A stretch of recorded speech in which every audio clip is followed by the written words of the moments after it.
At age 23, he was the youngest player in the history of the NFL ever to win the Most Valuable Player award. He can drive, pass tacklers, carries that ball out there exposed, but he carries it, and he can carry it to Lambeau Field in Green Bay, Wisconsin, where today it's the Chicago Bears and the Green Bay Packers. Hello, everybody. I'm Lindsey Nelson with Sonny Jurgensen. Today it is the Pack and the Bears. Everything has happened to the Green Bay Packers in the preseason. No victories, many injuries, and today it's been raining in Green Bay.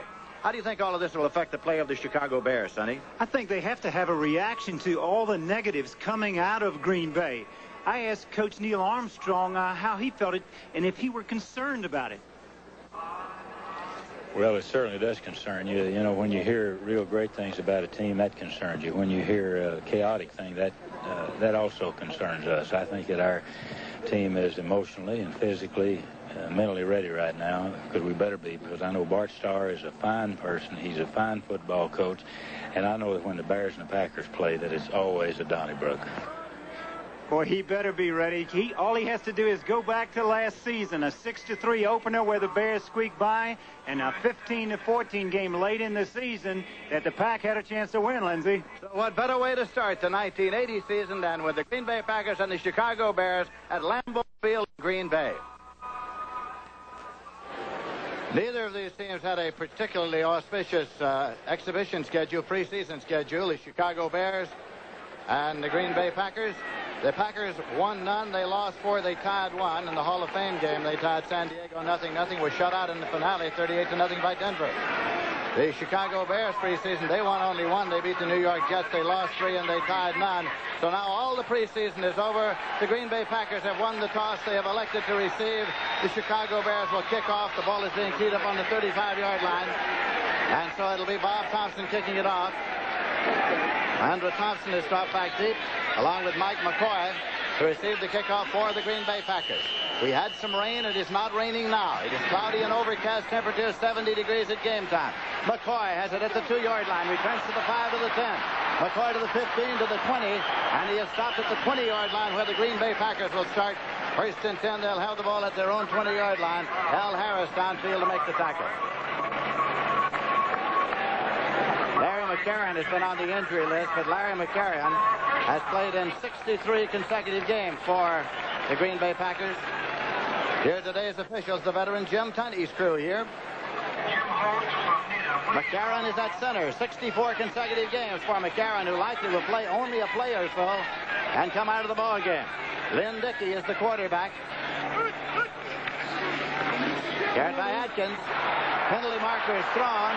Atkins out to the 29-yard line.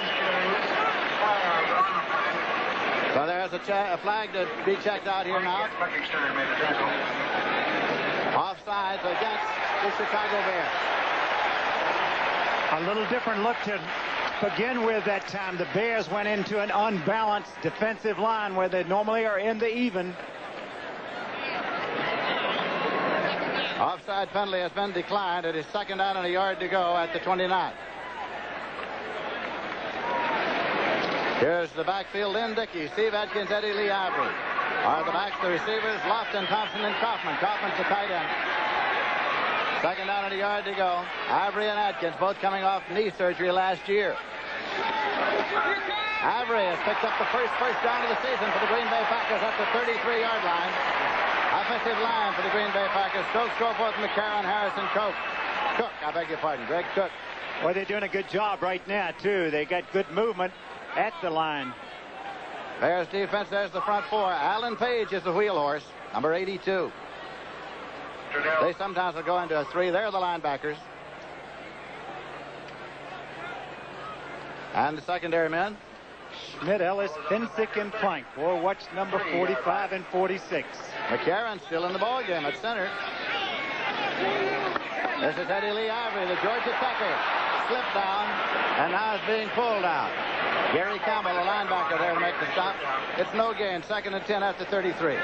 I noticed in the warm-ups that because of the little shower that they had here on the field, just a little bit of rain has caused some slipperiness. They were sliding a little bit, warming up, and it affected Ivory on that run. Obviously, he had a hole to go through. Fred Nixon in the ball game now at a wide receiver, number 84 for the Green Bay Packers, coming up 2nd and 10 at the 33. Nixon's in a wide right. Andre Thompson's in a wide left. The running backs are split for Lynn Dickey. And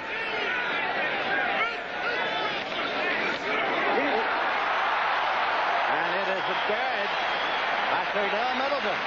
Cordell Middleton, 195-pounder from Memphis State. Boy, and what a good block that time from the left guard of the Pack. Darrell Goforth really threw a nice trap block. Trapped Jim Osborne that time.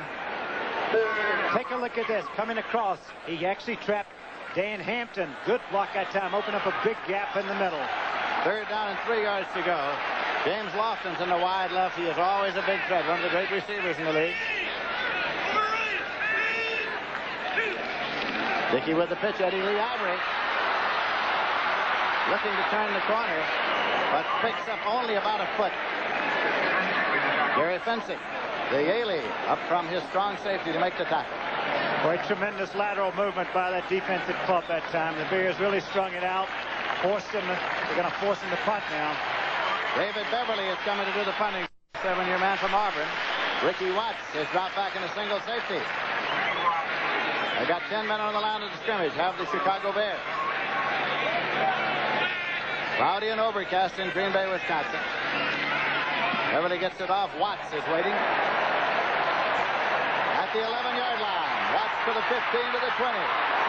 Stop at the 22-yard line. 1st and 10 for the Chicago Bears. Ed O'Neill downfield to make the tackle. So now the Chicago Bears get the ball. Mike Phipps is their quarterback, 11-year veteran from Purdue. Walter Payton, of course, carries the ball a great deal. Number 34, Dave Williams, the other back. There they are. Beverly's punt was 47 yards. There the receivers, Scott, Fashnagle, and Cobb. And the offensive line for the Chicago Bears. Fashnagle in a wide left. Mike Phipps brings them up. Alumnus of Purdue. They move Payton in the right set. Williams in the left set. Walter Payton, who else? Out to the 27-yard line. Mike Douglas made the tackle again of 5 yards on the play. It's a first look at that 34 defense. You see Neil Armstrong on the sidelines. It's that first look at that 34 because the Pack for years and years have played the balanced line, the 4-down defensive lineman. Now they've gone to the 3-man front. 2nd down to go for the Chicago Bears. No score. We're in the first quarter here at Lambeau Field. Ricky Watts is in a wide left.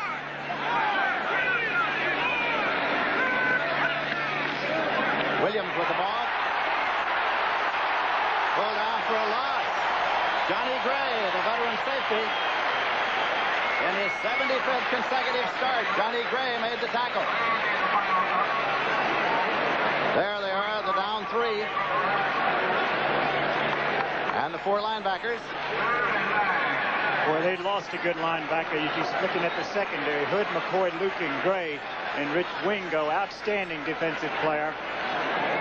What is it? The Pack has something like 14 people already on the injured reserve list.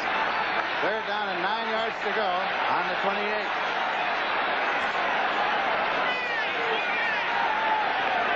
They're in the nickel now on 3rd down. Phipps is back. And it's Scott, complete. James Scott. It's at the 40-yard line. It's going to be 1st and 10. Mike McCoy made the tackle. Boy, this is excellent coverage also on this, but this is just out-executing the defense. Phipps going back. Pass was well covered, but he just made an excellent throw there. You see 2 men right around the ball. McCoy making the stop, but enough for the 1st down for the Bears. 1st and 10 Bears at their 40-yard line. Payton in the left set, Williams in the right. Walter Payton. Up to the 45-yard line. Ezra Johnson made the stop. It'll be 2nd down and 5. Made the first contact. Again, the 1st down play, the opening play was a sweep by Payton. This time it goes the other way. He follows his blockers well. What a durable back and a great running back. 109 average. Isn't that something against the Packers in 10 starts? You see how he gets in and hugs Noah Jackson. 2nd and 5. They've got Scott in the wide left. Running out of an I formation here. Walter Payton gets a couple. Mike Douglas on the stop. It's at the 47-yard line. A lot of people feel that's the best thing to do is run straight at that 34, and that's the first time that the Bears have done that. Ricky Watts is coming in. Weischnagel is going out. Ray Nitschke along the sideline. It's Packer alumni day. Nitschke, of course, is a Hall of Famer, a great linebacker in his day. What a player. 3rd and 3.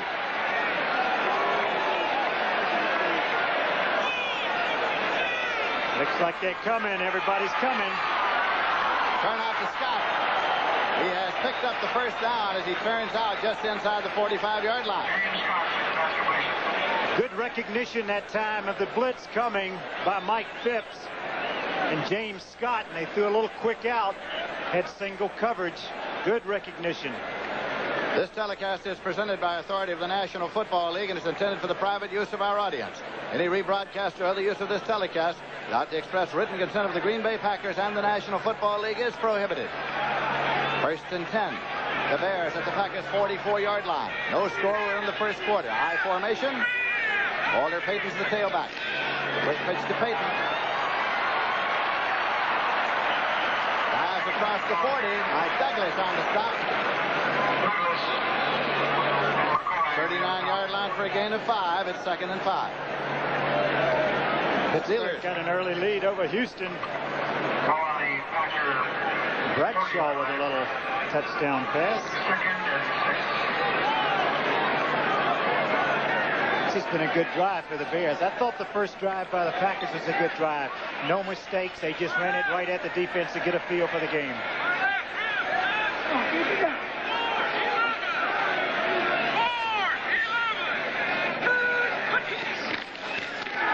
Williams. Struggle up to the 36. Steve Luke made the tackle. It'll be 3rd down and a long 2 here. You know, Williams has a tough time running the ball. Last year, I think he had about a 2-point average, a little over a 2-point average. And you would think that he would be able to run effectively with everyone keying Walter Payton. Run a tight wing here, 3rd and short.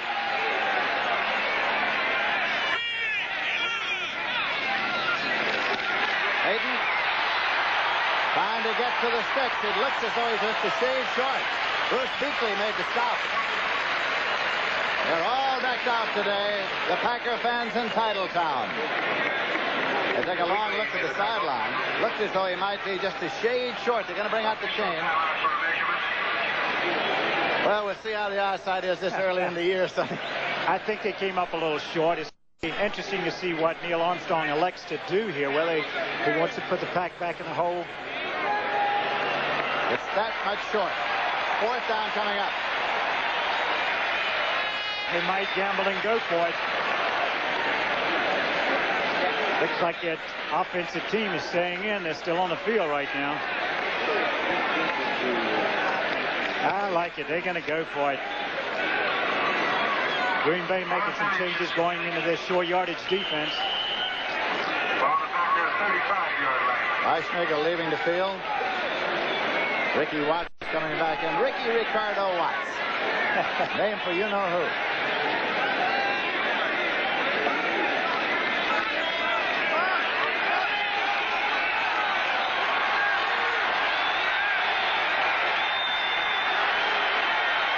Fourth and less than a yard. Penalty marker thrown. Phipps throws deep to Watts. Incomplete at the 5-yard line. But there is a marker at the line of scrimmage.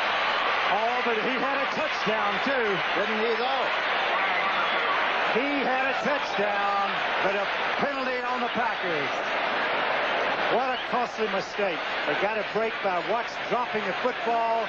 A penalty is going to give the Bears the first down. Offside defense, number 53. First down. Mike Douglas. Take a look at it.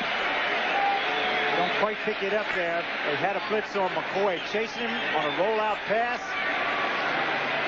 And watch the throw. Took his eye off of it. Oh, was that too easy? First and 10 for the Bears at the Packers' 30-yard line.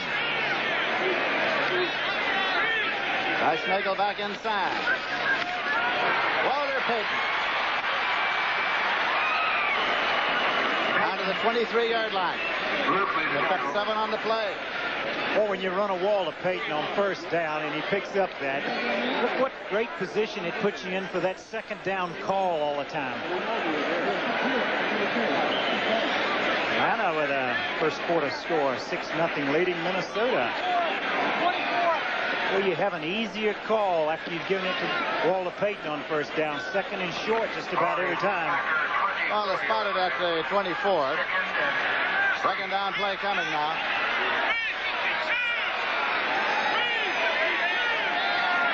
Watson motion back to the inside. Payton cut down for a loss. Mike Douglas of the Green Bay Packers got him at the 25.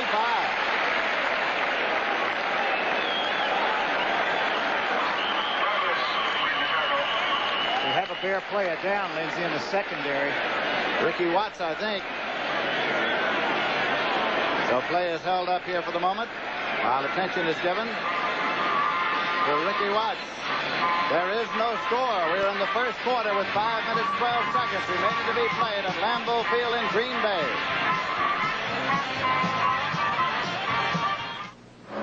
The Toyota. Chicago Bears have the ball. They have a third down, 5 yards to go at the 25-yard line of the Green Bay Packers. We have 5 minutes, 8 seconds remaining to be played in the first quarter. There is no score. It's cloudy and overcast in Green Bay, Wisconsin. Mike Phipps waiting for the snap.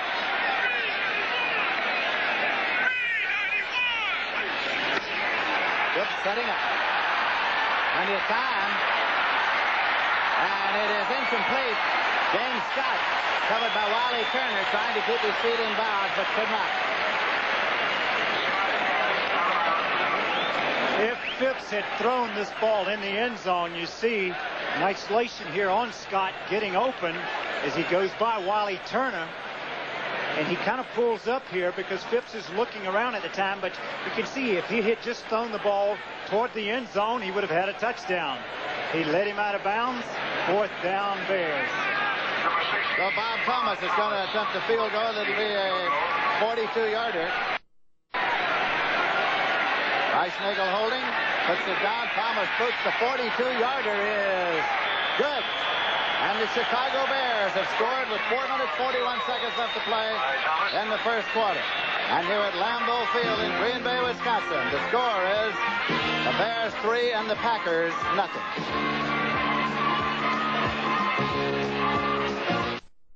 Greetings for CBS Sports. Thank you. We are glad to be here.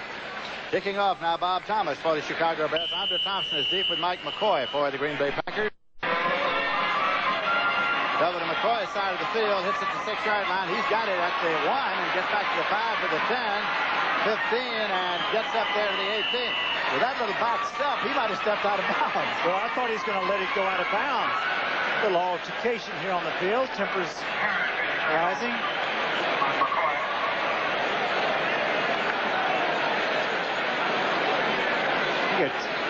Oh, boy, they're going at it. Oh, there it is. Brad Shearer. Push. Packers have the ball now. First and 10. They have it at their own 18-yard line to see what they can do about moving upfield with the Bears leading 3-0. But Sharon is in there at center. Thought it Bennett he might play one play and come out, but no. He's still in there. He's been out, but he's back in.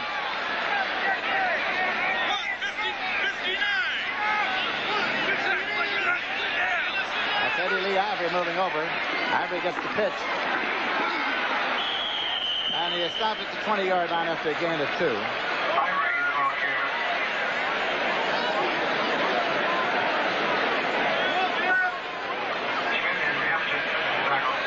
Take a look as James Lofton running a pattern against Allen Ellis.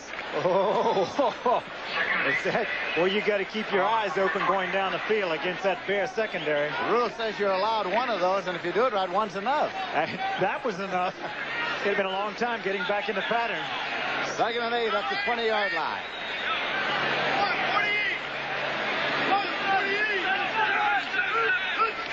Then Dickey. Deflected, incomplete. Trying to get it to his tight end, Paul Kaufman. Pretty good rush that time put on by Dan Hampton. Cardinals leading the Giants in the first quarter. Those Cardinals, they're going to be a different football team under Jim Hannafin.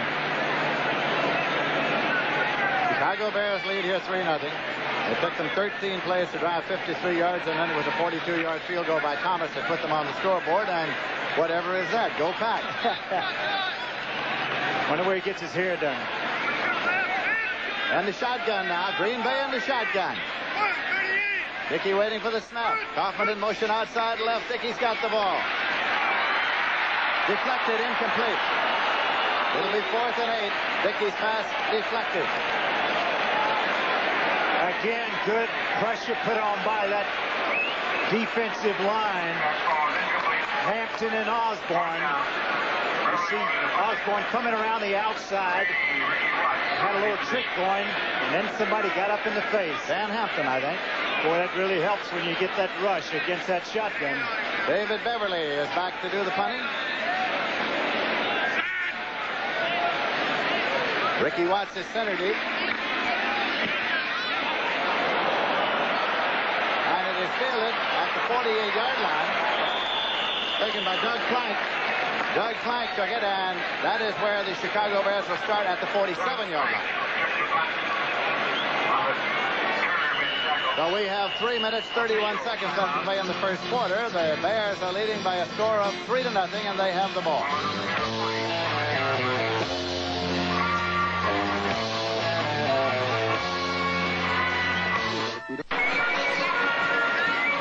The Chicago Bears have the football.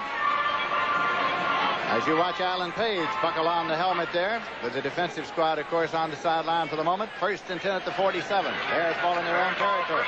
Payton has carried 7 times for 22 yards. Scott has caught 2 for 27 yards. Mike Phipps is the quarterback. Beischnagel in motion back to the inside. Now all the way across. Out to Beischnagel with screen right. Across the 50-45 down the sideline. The Ohio Stater, Brian Beischnagel. On the screen, carried inside the 35. Mike Hunt finally brought him down. Good smart call that time, Lindsey. Each time on first down, they've run Walter Payton. They faked to Walter Payton running wide, go back to the quick screen, and Beischnagel can run with the football. Good for 20 yards. It is 1st and 10 now inside the 33-yard line. Mike Hunt getting his first start. He didn't start any of the preseason, suffering from headaches.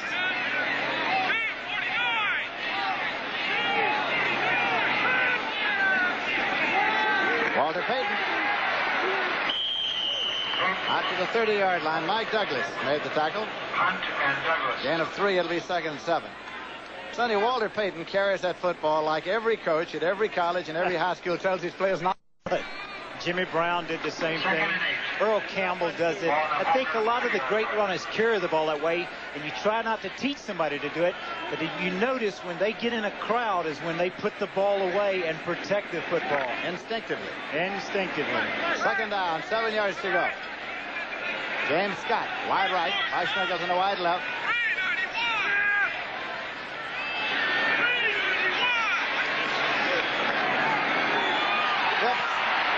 The Scott, and Hood knocks it down. Estes Hood, 38.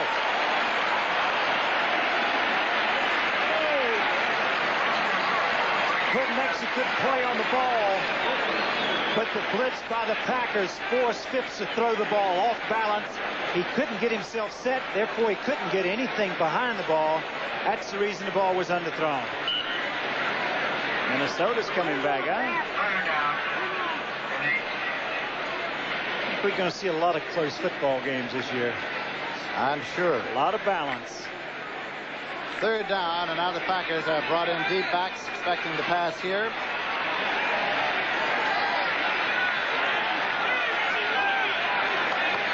Mark Lee is in there among others. Phipps over the middle, penalty marker. Penalty marker. Scott's got the ball at the 16-yard line, but there is a marker.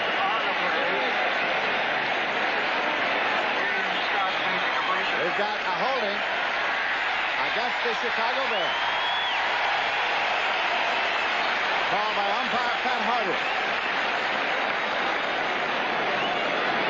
Jim Tunney marks it off. It'll be spotted by Harder. Holding, 65, 10 yards. Still third down. Noah Jackson. Or was it somebody asked Noah? They asked me what the score of the game was going to be, and he said, I knew that I'd be Noah the Greek. That's what he said.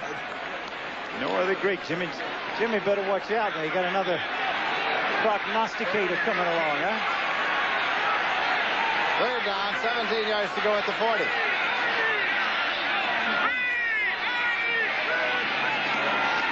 Phipps. Incomplete. And almost intercepted. Robert Fisher, the man for whom it was intended. Robert Fisher, the rookie from SMU.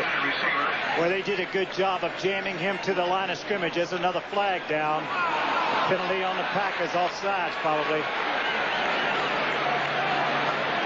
That was the preliminary indication anyway from Mr. Tunney.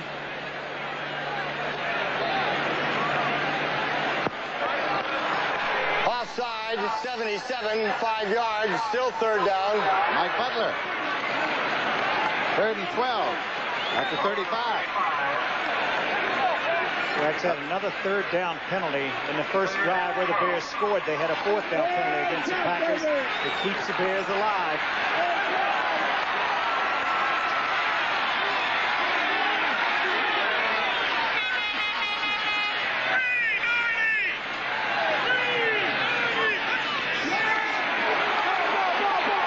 Incomplete.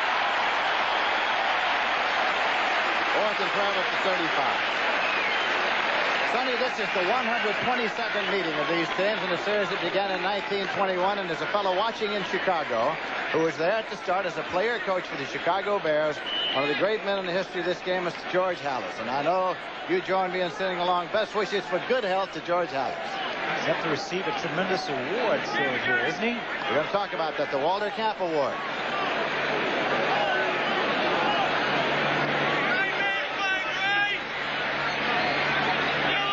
Bob Parsons back to do the punting. Johnny Gray is in single safety for Green Bay. Into the end zone. Touchback. First and 10 at the 20-yard line. So now the Green Bay Packers get the ball. They get it with 1 minute 31 seconds remaining to be played in the first quarter, and the Bears are leading by a score of 3-0.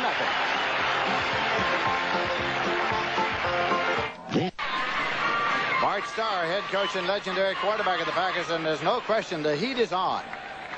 Pittsburgh 14, Houston nothing in the first quarter. Boy, and Franco Harris scored. He's the only guy that has rushed for more yards, active player, than Walter Payton. First and 10 at the 20. McCarron still in there at center. And Dickey's pass is complete to Lofton. He slips down with no contact, but it's going to be marked right there near the 25. Allen Ellis was the defender on the corner. Pretty good first down play here to throw the short out. See the isolation is coming off running a hitch pattern. 3 steps, the ball's delivered. Use it just like a run. You see the slipperiness of the field from that little shower we had. The shower came while the teams were warming up shortly before noon. We had a noon kickoff here in Green Bay. 2nd and 5 at the 25.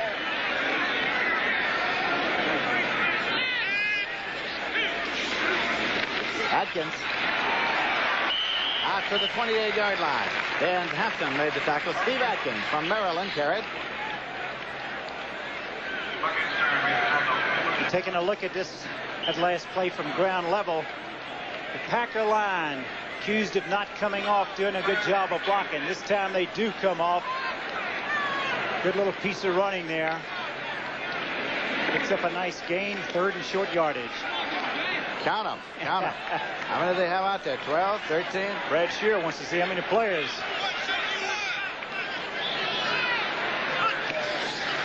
Dickey. Lofton. Got the first down. 1st and 10 at the 35-yard line. Terry Schmidt on the corner.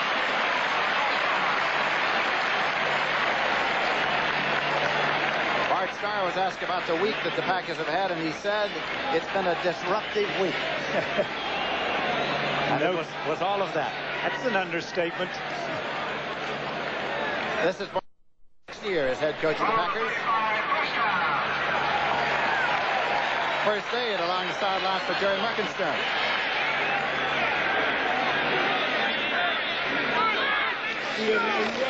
Lynn Dickey.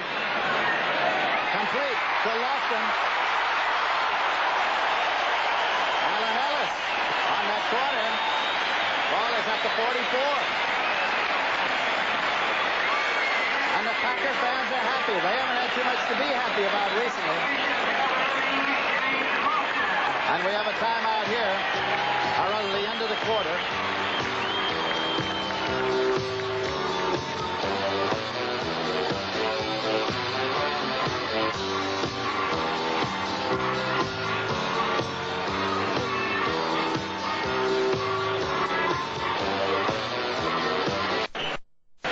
Lambeau Field in Green Bay, Wisconsin. This is Lindsey Nelson with Sonny Jurgensen. Neil Armstrong, the head coach of the Chicago Bears, along the sideline. The Bears lead 3-0. The Packers have the ball 1st and 10 at the Bears 44. In the first quarter, the Bears had the ball 9 minutes 19 seconds. The Packers 5 minutes 41 seconds. Lynn Dickey, Eddie Lee Ivory. Ivory finds some running room. Ivory down to the 31-yard line. Jerry Finsick finally brought him down. It's the first down for the Green Bay Packers. Oh, what a good piece of running he makes here. This is the talent that they've been talking about. The cut back. You can't just put an arm on him. He breaks the tackle and picks up a Packer first down. 13-yard gain for Eddie Lee Ivory, a fellow who at Georgia Tech once rushed for 356 yards against the Air Force, setting a single-game NCAA record. 1st and 10.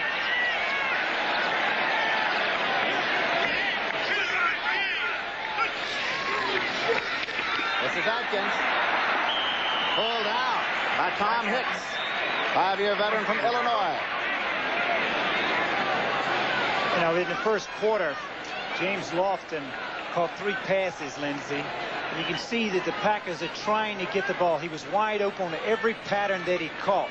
And one of the criticisms of them in the past has been their inability to get him the ball because he's their most talented player. Looks like today they're making that effort. 2nd and 13 at the 34. In 5 preseason games, the Packers scored only 17 points. Atkins in motion outside right. Eddie Lee Ivory on the draw. Eddie Lee Ivory to the 29-yard line. Doug Clark brought him down on the draw. Good call that time. They were expecting the pass. He went to the draw, and he found a lot of running room. Everybody expecting the pass. So the lineman took that outside rush, but the quarterback didn't have the ball. Eddie Lee Ivory did. Picks up a first down. Otis Wilson has come in defensively now for the Bears. Fred Nixon and Andre Thompson are shuttling plays in from the sideline for the Green Bay Packers. 3rd and 3.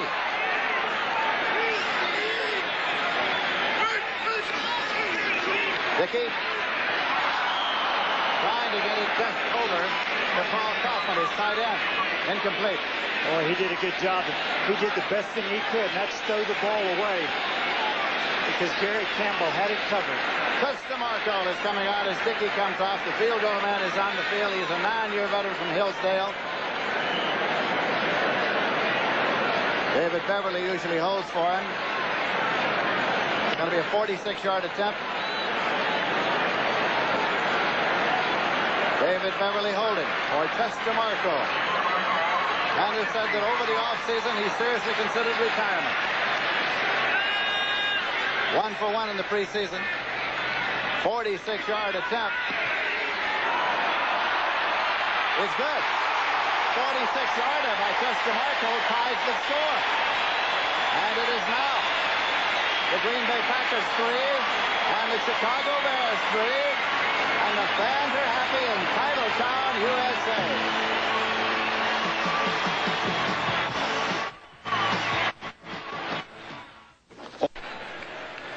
Chester Marco will tee it up to kick off now for the Green Bay Packers with the score tied 3-3. They say Marco's using a higher tee this year, and which has helped him kick the ball a little longer on kickoffs.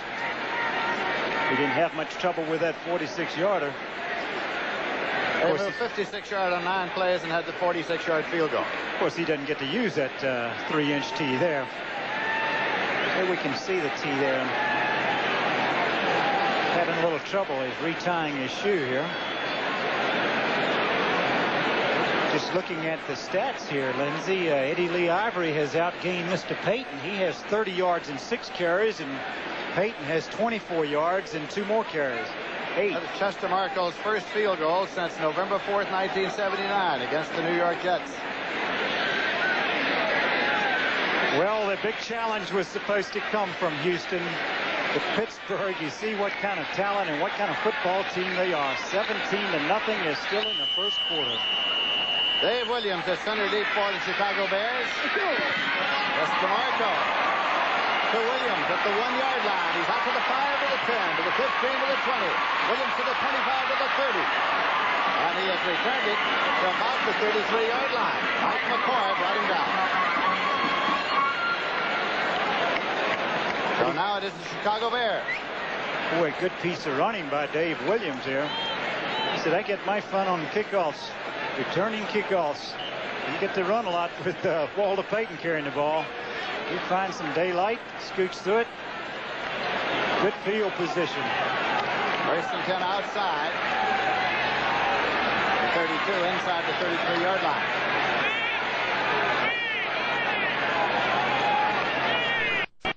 Barschnagel in motion. To Barschnagel. Across the 50 to the 48-yard line. Johnny Gray, the defender for Green Bay. Boy, they caught the Packers in a delayed blitz that time. Caught him in a little blitz. He had time to deliver the ball. There's Mr. Page. Well, if you don't think that man can rush a passer, unbelievable. We had a guard playing against him, Lindsey. He came off the field one time, and Page was coming by him left and right, and the coach started giving him instructions. He said, you've got to move your feet. You've got to stay in front of him. Work, work, work. The kid said, hey, I don't need instructions. I need some help. Skibinski is carrying. John Skibinski, whose father Joe once played for the Green Bay Packers, took the ball inside the 45. Terry Jones on the back to tackle. Terry Jones, who was cut and re-signed all during the past week. Caused little problems on the team. They didn't feel that he should have been cut, but he came back very quickly. Hampton there.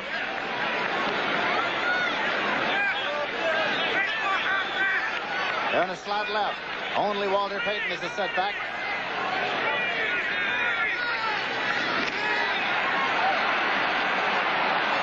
Completes it at the 36-yard line. Mike McCoy, the defender, as it was gathered in by James Scott. Well, it wasn't real good timing of this, Pat, and Mike Phipps reloaded to get this ball to him. You won't see him here, but it was a little late getting the ball. Almost gave McCoy time to react. You see him waiting on the ball. He had a lot of time to react, but he gets both feet in, gets pushed out of bounds. So it's first and 10 at the 36-yard line. Casey Merrill, Kit Lathrop in there now. Mike Butler, Ezra Johnson are out defensively. The Green Bay Packers trying to keep some fresh talent on the firing line. 11 minutes remaining to be played in the first half. Score tied 3-3. Watson motion across. Phipps. Well, he got one, but not Hunt. The ball got away. And it's been recovered for the Green Bay Packers. Mike Douglas on the ball. Hunt made the big hit. Douglas got the football. Douglas 53. take a look at Phipps duck.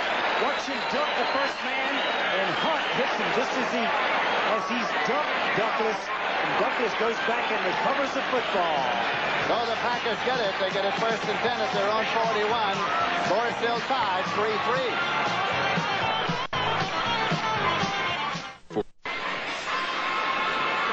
Boy, if you think it's fun to be an NFL quarterback, ask Mike Phipps right now. Just as he ducked Douglas, didn't have a chance to pick up the other green shirt. Mike Hunt nailed him, and he coughs up the football. The Packers take over. That was Douglas along the sideline, 1st and 10 at the 41-yard line. Then Dickey, the quarterback for the Green Bay Packers. Dickey's got the ball. He's hit just as he started to unload it. 2nd and 10 at the 41-yard line. Mike Hartenstein was right there. Boy, he had Steve Atkins open coming out of the backfield. He couldn't pick him up. Held the ball a little long. The rush got to him.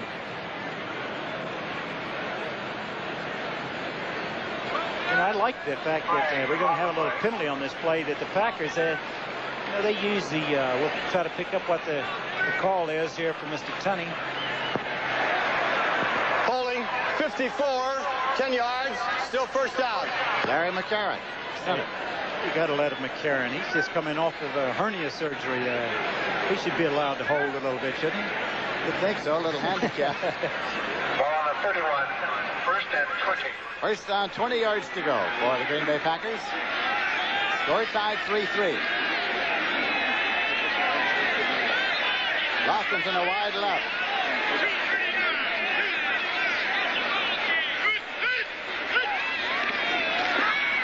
Dickey to Lofton, intercepted.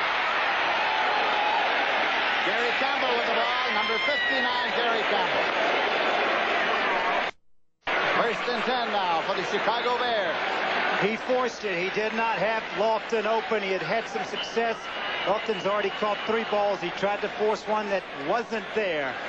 Take a look at it. He has Atkins open, but he's forced to throw the ball because of the rush.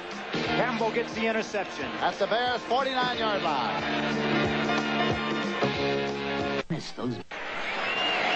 Gary Campbell is there just beyond Heron, 51. He's the man who just intercepted. And it is 1st and 10 for the Bears at their own 49-yard line. Mike Phipps, their quarterback.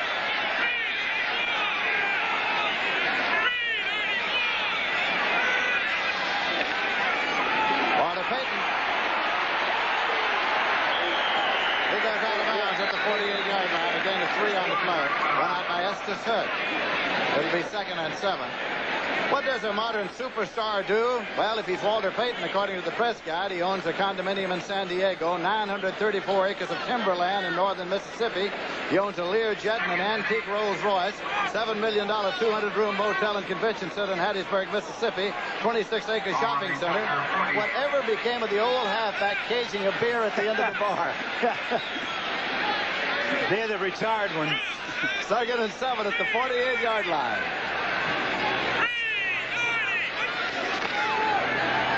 Walter Payton carrying the football. No gain.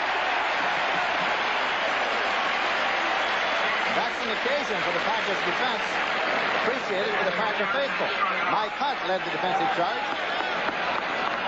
Boy, Mr. Payton's carried the ball 10 times now for only 26 yards.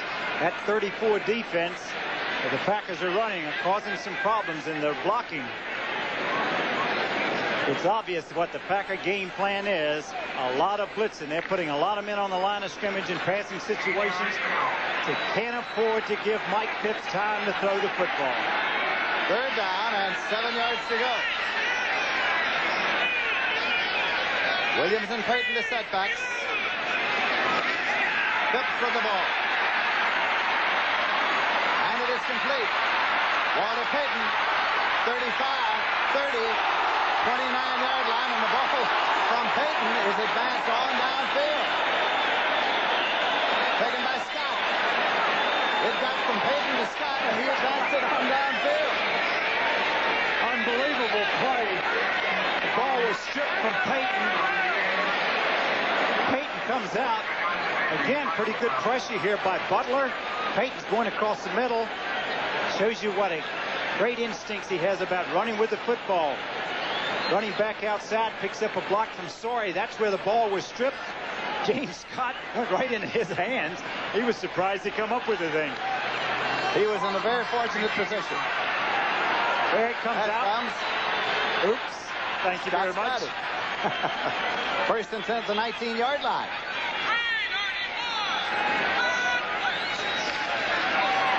Skavinsky. Outside the 15. Bruce Beakley made the tackle. Picked up about 3 to make it 2nd and 7 at the 16-yard line. Well, I'm sure they'd not like to have to settle for Bob Thomas try for a field goal on this drive. They'd like to get in that end zone, see what Mr. Watts has brought Phipps into the huddle. They've been shuttling Ricky Watts and Brian Boschnagel in as messengers from time to time, as they did just then. Scott goes to the left side, Watts to the right side.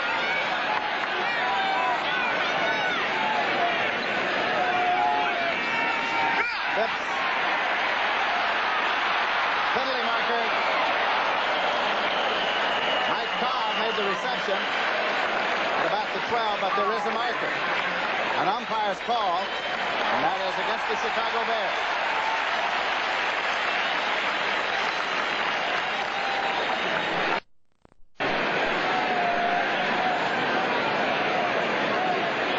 Jim Tunney is marking it off, and then he'll give us a report. Early use of the hands. Number 70, 10 yards. Still 2nd down. Dennis Slick. Boy, the Giants got hot in a hurry, didn't they? 14 points in the second quarter there. 14-7 now.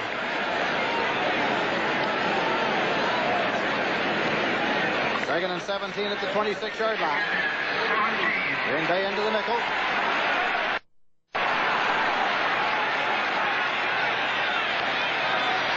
Hayden and Williams. Setbacks. Hayden struggles to the 22. John Anderson brought him down.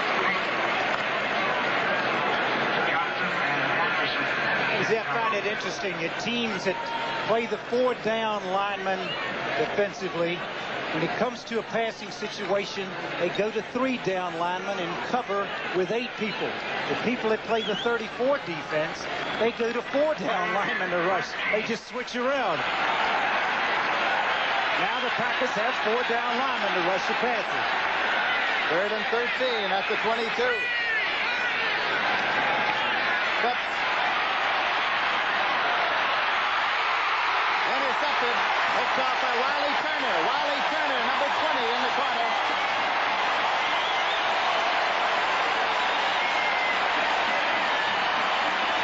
It'll be put in play at the 20-yard line as Wiley Turner intercepted. Phipps forces his pass. He had double coverage on both outside receivers. He tried to sneak it in, but Turner got back. You see McCoy was there also. A turnover for the Bears. First and 10 at the 20 for Green Bay. On the interception in the end zone, the Green Bay Packers get the ball first and 10 at their own 20-yard line. The score is still tied 3-3. 7 minutes, 22 seconds left to play in the first half. Lynn Dickey quarterbacking Green Bay.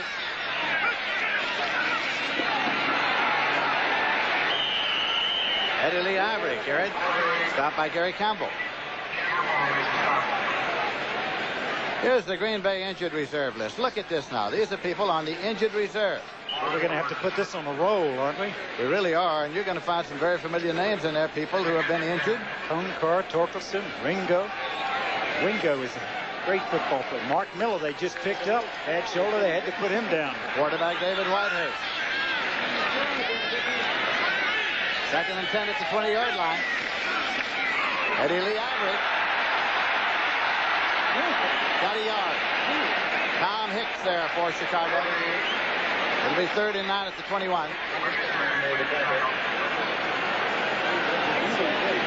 Eddie Lee Ivory, number 1 draft choice last year for the Green Bay Packers, and was injured on the 4th play in which he participated. Last year, went out with knee surgery and missed the entire season. Or does it tell you that the preseason games don't mean a thing? The Pack struggles. They don't win one. The Bears only win one out of their four. And here these teams come in here really battling. Second down play coming. Andre Thompson just came back into the wide receiver, bringing in the play. Then Dickey.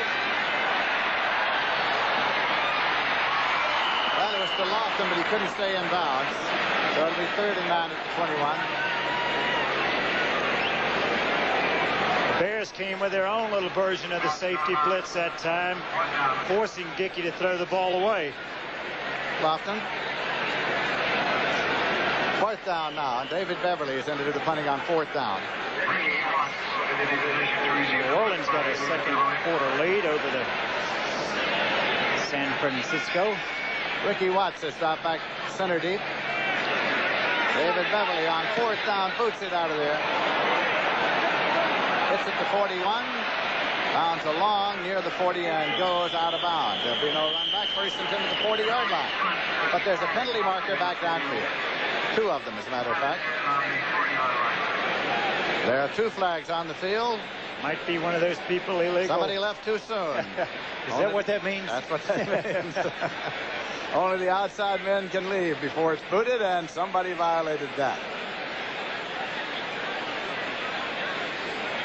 Well, I had 5-yard penalty, and Mr. Tunney will tell us about it.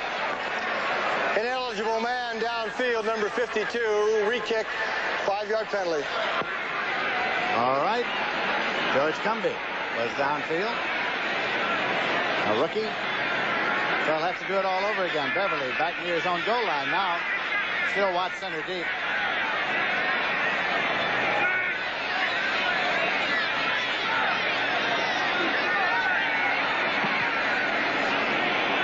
Watts at the 48, 50, 45.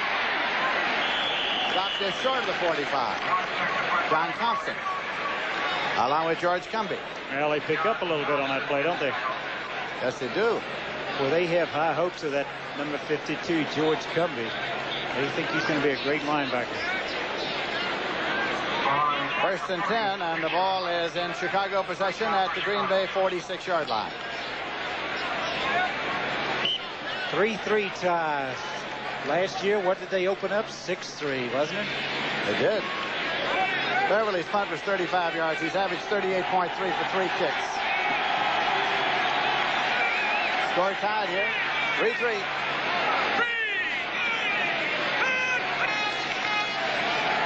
Walter Payton.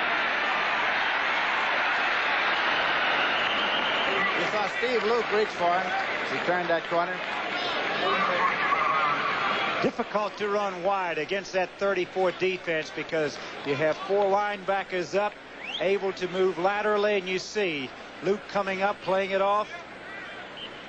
Good lateral movement that time, stringing the play out, not allowing him that big breakaway. He got 2 yards. 2nd and 8 at the 44 now for the Bears in Green Bay territory. They're doubling Scott and Boschnagel to the left side. Payton the lone setback.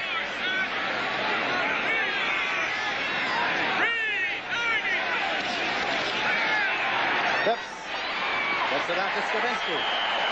Steve Luke made the stop.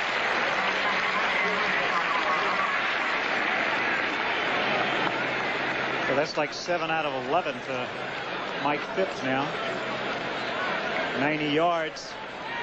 Dickey 3 out of 7, only 33 yards, and both have suffered an interception. Williams comes in. Skavinsky goes out. It's 3rd and 5. The Bears at the Green Bay 41.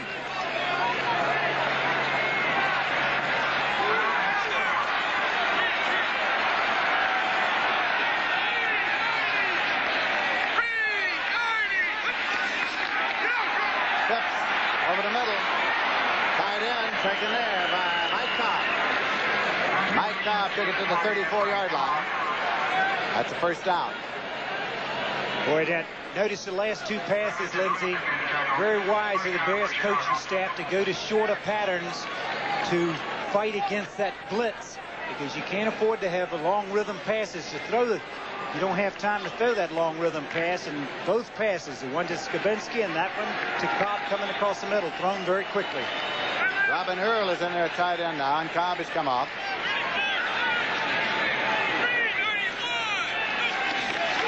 Walter Payton, Sweetness with the football.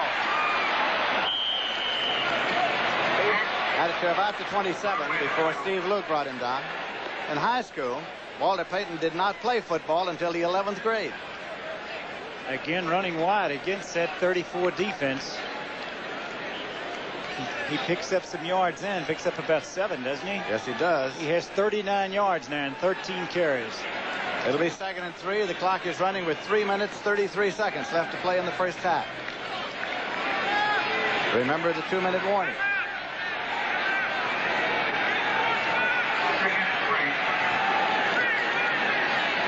Payton is off the field at the moment. Williams. Pulled down by Johnny Gray.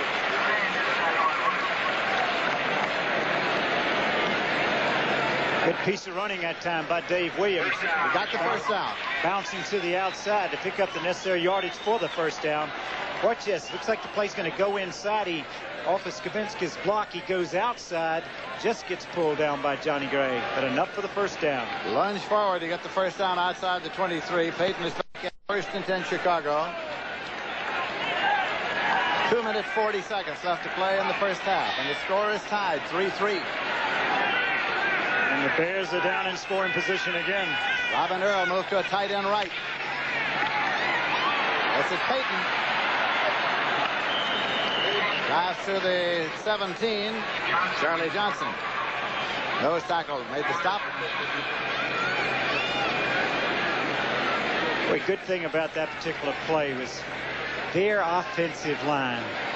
Lick, Sorey, Jackson, all of them reminded me of the old Cleveland Brown lines. They didn't leave their feet to throw their blocks. They stayed on the feet, ran through their blocks, and that allowed him to pick up a good gain. 2-minute warning has sounded here. So with 2 minutes remaining to be played in the first half at Lambeau Field in Green Bay, Wisconsin. Score is tied. The Chicago Bears 3, the Green Bay Packers 3.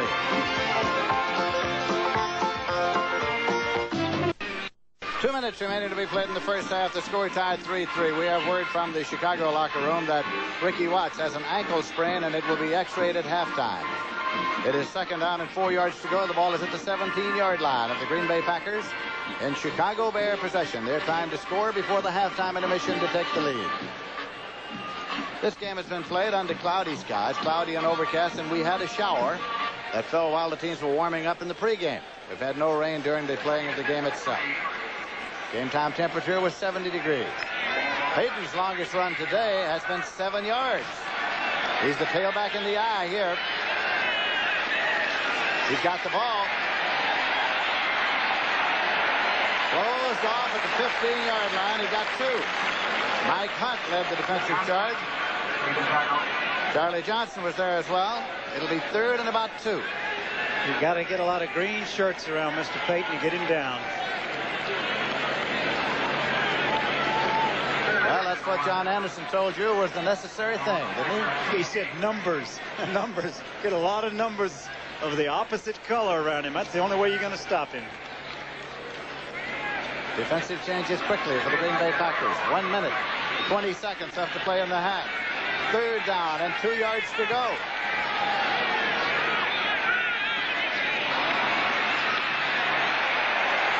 Well, they stacked them up. And stacked them up big. Skavinsky still on the ground. Now he's getting up. Skavinsky, the fullback, carried. Now, did he get the 2 this unsacking him? I don't think he did. No, he did not. It'll be 4th down. And about 1.5 yards. Well, the Bears have only converted 3 out of 8 third down attempts. They're going to go for another 4th down. Robert Fisher's bringing the play in, and the clock says 58 seconds left in the half. 4th down, 1.5 yards to go for the Bears. They try to keep it alive here. Skavinsky and Payton are the setbacks. Payton. He does not make it, and the ball goes over. The ball goes over to the Green Bay Packers. Back at the 24-yard line.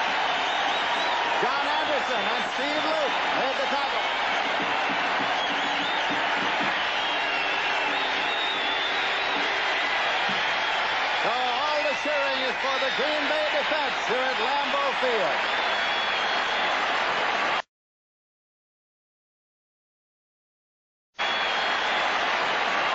Well, what a great play by that defensive club of the Packers. You've got to believe they felt Mr. Payton would be getting the ball in a fourth down situation. They had everybody around him, and he lost a lot of yards. First and 10 at the 24-yard line. 10-yard loss. It was.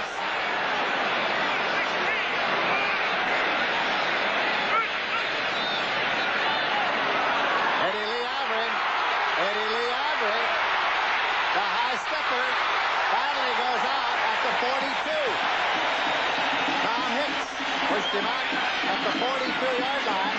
First and 10 for the Green Bay Packers. Clock stopped with 28 seconds left in the half. Well, you better believe that the Green Bay Packer fans are happy to see this young man healthy. He was a little banged up during preseason. This is what they've been expecting of him, and he shows you his running style right here. They've got a lot to cheer about. 18 yards and a first down. Ball is at the Packer 42. Clock will start on the snap with 28 seconds left to play in the half. Kaufman moves over to a wing right. And it's a screen left. Andre Thompson to the 50, to the 45, to the 40. Andre Thompson to the 37-yard line. Timeout called. Timeout called immediately with 18 seconds on the clock. Tom Hicks made the stop. First and 10 Packers at the Chicago 37. Score tied 3-3. Boy, look out. Here they come. You notice how this crowd has gotten into the football game, and in 2 plays, they've brought it back after stopping. They made the play defensively, and then 2 great plays. They just bring the offense up. 2 big plays by the offense. They got an opportunity to get on the board with 18 seconds left. Zeke Fratkowski looking up at the clock there to see how much time remains. Timeouts remaining. Green Bay has 2 more. This is their first one of 3 allotted. It's been a frustrating time for the fans here at Green Bay. For many years, they've been the most loyal, among the most loyal in football. They fill up this stadium every time it's open, but the frustration got to them last weekend as Denver won 38-0. They took to booing the Green Bay Packers and cheering the Denver Broncos. Totally out of character. Well, they haven't had a lot to cheer about, but they certainly do here in the first half because they've seen some exciting play from Eddie Lee Ivory, James Lofton, and the defensive club have made some big plays for them. Cordell Middleton, number 34, in there now for the Green Bay Packers. First and 10 at the Bears 37, time remaining in set. Score tied 3-3. Middleton in the left set, Eddie Lee Ivory in the right set for Lynn Dickey.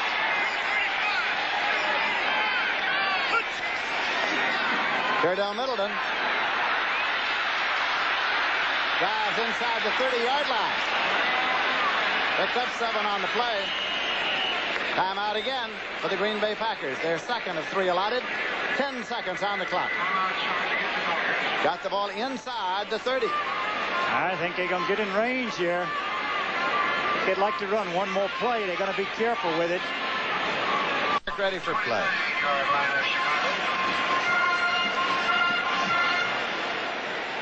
Third and 2. Lofton right. Andre Thompson to the left side. Ivory left. Middleton right. Running backs. Lynn Dickey. Goes short, incomplete. Well, he was throwing to Middleton. And Lenny Waldershide was sort of in a wrestling match with him. Waldershide was covering. And was he ever? He was trying to go deep, going for all the marbles. He couldn't go deep. Very wisely elected to throw to the short back. Coming out of the backfield. See if there's any interference right here. He got hit just as he delivered that ball. Waldershide bear hugged him, as a matter of fact. Yeah, I think it was good coverage. Good call by the official. They did not call pass interference. That's what the fans wanted. 46-yard attempt. Beverly holding for Chester Marco. Puts it down. It's good. It just got over. It's good. It just got over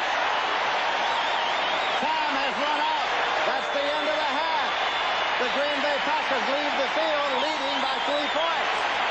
Green Bay 6, Chicago 3, and time has run out in the first half of the ball game. The scoreboard is still flashing. Field goal, field goal, field goal. And around the league, it's Bill Troop is loosening up his arm along the sideline as Chester Markle has teed the ball up on the 35 to kick it off for the Green Bay Packers. The Chicago Bears have Williams deep to receive the kickoff as we start playing the second half. I'm Lindsey Nelson with Sonny Jurgensen at Lambeau Field in Green Bay. And the Green Bay Packers are leading by a score of 6-3. Chester Markle puts it up. Williams moves up, fields it at the 13, to the 15, to the 20. Williams to the 25, to the 30, and drives to the 32-yard line. So now it's going to be first down and 10 yards to go as the ball moves out to the 37-yard line. Well, I think we're going to see a lot of the second half just like the first, Lindsey, because Green Bay really has to be pleased with the way they played, the emotion they played with in the first half. And I would think, on the other hand, that Neil Armstrong's a little disappointed. Mike Phipps quarterbacking the Chicago Bears again. The ball is spotted directly at the 36-yard line, so make it first and 10 at the 36. You look across at Neil Armstrong, the head coach of the Chicago Bears. They're on a slot right and a wing left. Walter Payton with the football.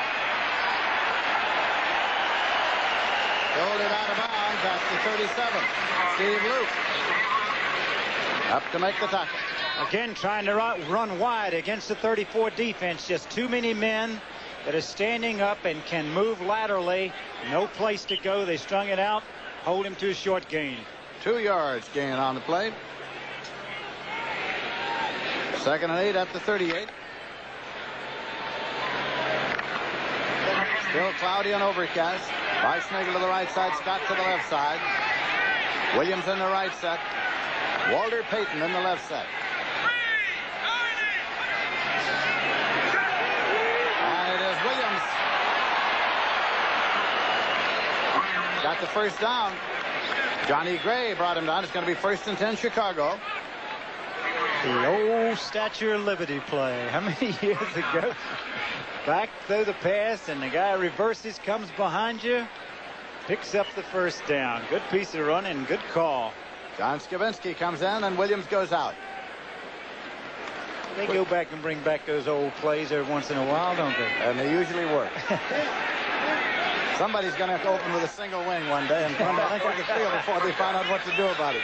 First and 10.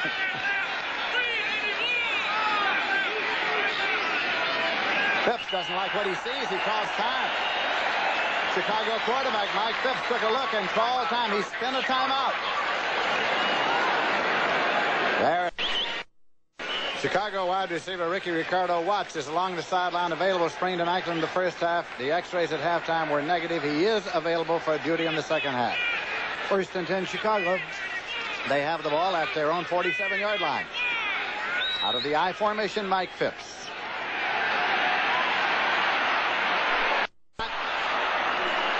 James Scott. Johnny Gray covering. Boy, Gray was right there on the ball, but Scott, excellent throw. And he just made a tremendous catch right then because he was under a little pressure. Lots of pressure. It's first and 10 at the 35-yard line. If Mr. Phipps had been a little short with that, Gray would have been going the other way with it. Williams comes in. Skavinsky goes out. Scott to the right side. Weissnagel left. Well, look at the people along that defensive front of Green Bay. Now they jump out of it. Scott. Incomplete. Estes Hood covering. He went to the audible that time to throw the short out, expecting the blitz, and just as soon as he went into his audible cadence, Green Bay came out and went back into their zone coverage, and that's why the play wasn't successful. Chris Haynes comes into the ball game now. Chris Haynes, the former Notre Damer, is in at wide receiver. Walter Payton. Haynes is in a wide left. Green Bay gets a lot of people up on the line of scrimmage, and Walter Payton manages to lunge forward for a yard or so, but Mike Huck brings him down. It is at the 34-yard line, gain of a yard.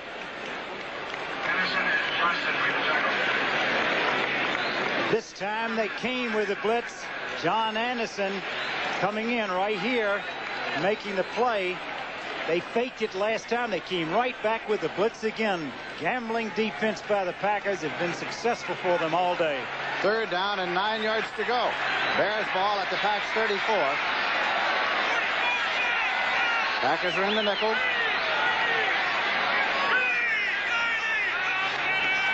Phipps. Weischnagel. And he's got the first down. Just barely, too. Boy, he tippy-toed over there and just stayed in bounds enough for the first down. 4 out of 11 now, Lindsay, on 3rd down conversions for the Bears. 1st and 10 inside the 25-yard line. Again, Phipps had time to throw the football. He didn't come with the blitz. The Bear line gave him good protection. He was set, made a good throw. Chris Haynes has gone off. They've brought tight end Mike Cobb back into the game.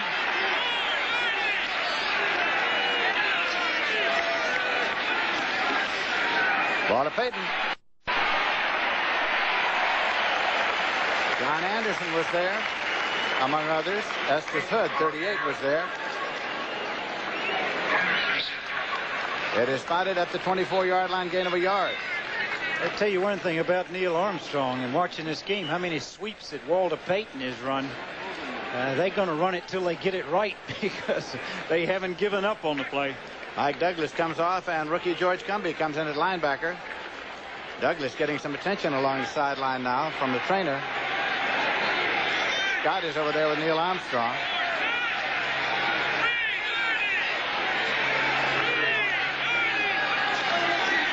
Good.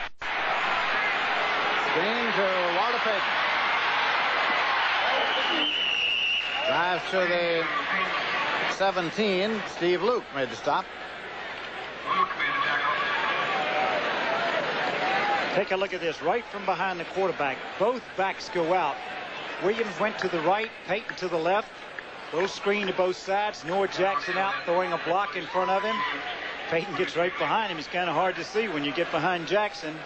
Steve Luke comes up, makes a play, forces him out of bounds. Very close, about 3rd and 2. Ed O'Neill comes into the ball game. Bruce Bickley comes out. Robin Earl goes into the ball game. Mike Cobb comes out. 3rd and short at the 17-yard line of Green Bay.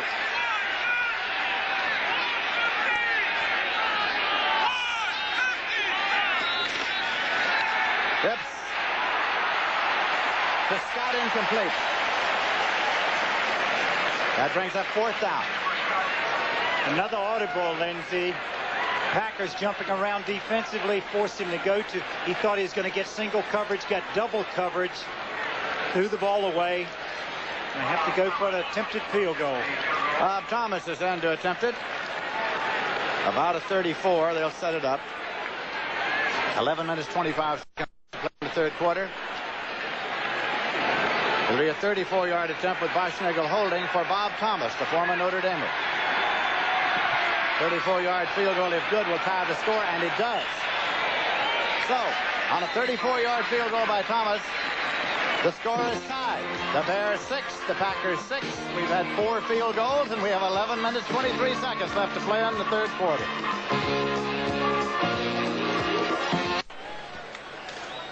Look again now at Weischnagel holding now as Bob Thomas boots the field goal that ties the score. Weischnagel looks, and oh boy, the score is tied. It's 6-6, and Thomas will kick off now. McCoy and Thompson to deep. McCoy at the 1-yard line. Mike McCoy to the 5, 10 to the 15, 20, to the 25, and to the 26-yard line. Otis Wilson brought him down. Being an old holder for field goals and extra points, I saw something Weischnagel did that time. Shows you that he's a good holder. When the ball was placed down after hitting the spot, he turned the strings to the front, allowing the right revolutions on the ball to go through. Good smart play by Weischnagel, getting the strings up front. Larry McCarron is still in there at center for the Green Bay Packers. And his 64th consecutive game. He had been listed as doubtful. Well, Lynn Dickey was waiting for Andre Thompson, and Andre Thompson was waiting for Lynn Dickey. That's the same pass that Phipps tried to throw on third down, and he had the same results. He had to throw the ball away. Pittsburgh and Houston, 17-zip for the Steelers. Third quarter. What's wrong with the snake, huh? 17-zip. That was supposed to be their biggest challenge. We're in a 6-6 tie here. They double Lofton and Fred Nixon to the right side. Atkins in motion left. Eddie Lee Avery. Penalty marker is thrown. Avery gets to the 30-yard line.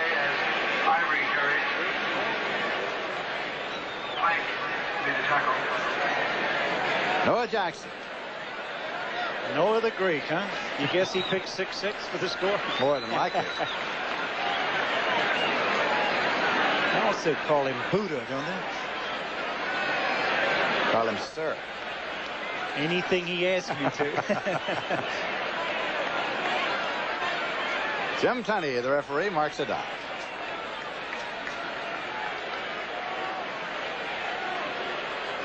I tell you a story on Tunney. One time, Lindsay, he was making a call like that for television, and he got over, and I was trying to question the call that he was making. He said, "Sonny, get out of my way. I'm on national television." 2nd and 20 at the 16-yard line. Well, he just didn't turn his mic on national television. Shotgun. Lynn Dickey waiting for a direct snap. Dickey. Well, he's just outside the 2-yard line. Mike Hartenstein is there with him. Tremendous job by the defensive front four. No blitz coming. They just beat the Packer line that time. Almost made a very unwise throw that time, but he took it down, ate the ball, and Packers are going to have to kick it out of deep in the end zone. Alan Page was there, 35 years of age, the only defensive lineman ever to win the Most Valuable Player award in the National Football League. You want to see my scars from him? Green Bay's been penalized 6 times now for 35 yards. 3rd down and 32.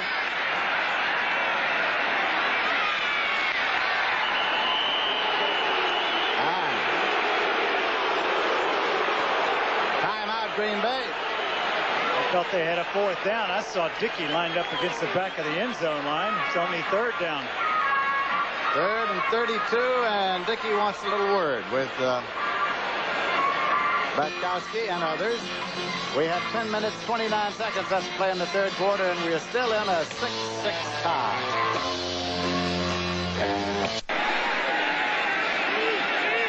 Dickey is waiting for the snap. Eddie Lee Avery gets about 2 out to the 6. That'll bring up a 4th down. And Beverly comes on to do the punting. The attendance here today, 54,381 at Lambeau Field. No shows, 1,810. And how many times have you said a shirt sleeve crowd from Green Bay, Wisconsin? Not too often. Here is Ray Nitschke. It's Packer Alumni Day, opening day here. A number of the former Packers here. Nitschke, of course, a Hall of Famer. Middle linebacker on Lombardi's great teams here. Beverly puts it out. Williams retreats. Takes it at the 43, 45, 50. And back to the 45. There is a marker. A penalty marker thrown. Well, he threw the penalty right under Doug Plank. Plank looked down like, why are you throwing that penalty for? Illegal use of hand. Well, you're talking about Ray Nitschke. We played them one time, and I was in Philadelphia. I was in Washington. We came up, it was a 3rd and very short, and I asked for a measurement. We had a pretty good drive going, Lindsay. And just as they started, let's listen. Now, his mic's still off, but just as they're measuring for the 1st down, he says, why do you want a measurement? and I said, I'll get back to the store. We're going to break for a commercial. We're in a 6-6 tie with 9:41 left in the third quarter. Against the background of pretty people, you were saying, Sonny? Yes, I was telling you about Nitschke. Anyway, he said very quickly to the referee, he says, give him the first down. We're not ready to quit. Well, I knew we were in for a long afternoon. First and 10 Bears at their own 42-yard line. Penalty markers. Phipps with a long pass down to Scott and intercepted by McCoy. Mike McCoy picked it off. It's marked down at the 19-yard line, but keep in mind there are markers back upfield. Illegal motion declined. The Packers want the ball, and they get it first and 10 on McCoy's interception. It's at the 19-yard line. Again, the penalty was illegal motion against the Bears. You take a look at it. We had a lineman move. Again, a forced throw. He did not have him beat. Good coverage that time by McCoy. A long throw, and you see McCoy had better position trying to get the football than did Scott. Hey, you see the step right there on the left of the screen. Ted Albrecht, like he moved first. Just like a long punt. Set the Green Bay Packers get the ball in their own territory. We were talking earlier about the fact that George Papa Bear Hallis, president of the Chicago Bears and a founding father of the NFL, has been selected as the recipient of the Walter Camp Football Foundation's 1980 Distinguished American Award. It's presented to an individual who has utilized his or her talents to attain great success in his or her business or profession, in public life or public service, and Papa Bear has certainly done that. Boy, he has. They couldn't have made a better choice. The Giants in St. Louis, boy, they got a tight one going. 17-14 now. The Giants leading after trailing. Lynn Dickey still quarterbacking the Green Bay Packers. Eddie Lee Ivy in motion outside left. Dickey. Bluffton on the slant end, and it's across the 30-yard line.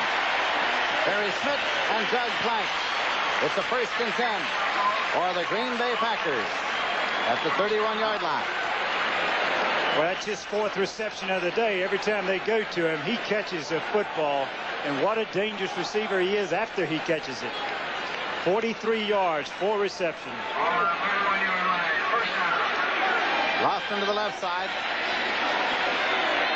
Red Nixon to the right side. Adkins carrying.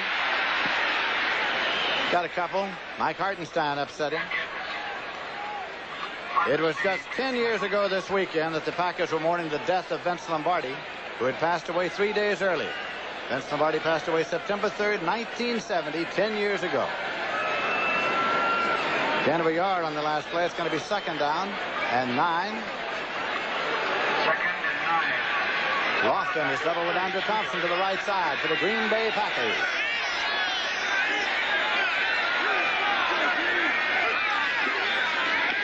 Eddie Lee Ivy runs a broken field and loses a yard. Muckensturm and Hicks made the stop. Well, he did a good job there just to keep from losing more yards. He had to start avoiding people just as soon as he made contact with the football.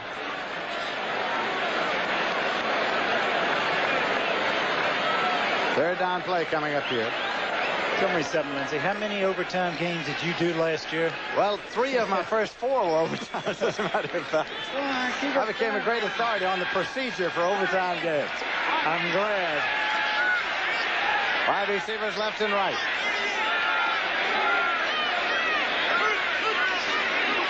Lynn Dickey. Penalty markers thrown. Ball is caught by Kaufman. Paul Kaufman gets to the 47-yard line, but there are markers. Gary Fensick brought him down. We're going to have some kind of pass interference call here, and it was on Kaufman, the man covering him. There was some contact downfield. Against the Chicago Bears. I think Penny's microphone has been repaired, so hopefully we'll get a report as soon as he steps it off. Here it is. Holding, 59 in defense, declined, play completed, first down. Gary Campbell. As Campbell had made some contact past that 5-yard bumper zone where you have to have hands off those receivers. First and 10 for the Packers. They have the ball at their own 47.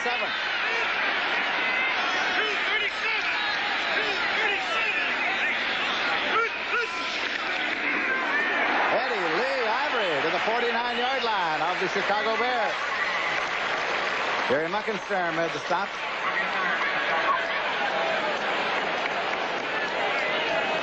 Cleveland, New England leading Cleveland now 20-3. 2nd and 6 at the 49.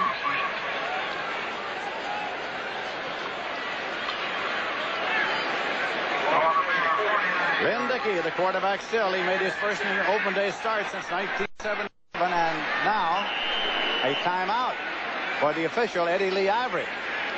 He's coming out of the huddle and goes down. He falls down coming back out of the huddle like something locked on him, or he has a cramp, or maybe his knee locked. He's coming off of knee surgery. Keep that in mind. And quickly, the Green Bay trainer wants to inquire about that as he just went down. Tunney called a timeout. He can't. His knee, leg locked on him somehow. They were breaking the huddle. In any case, we have 6 minutes, 55 seconds left to play in the third quarter, and the score is tied at 6-6.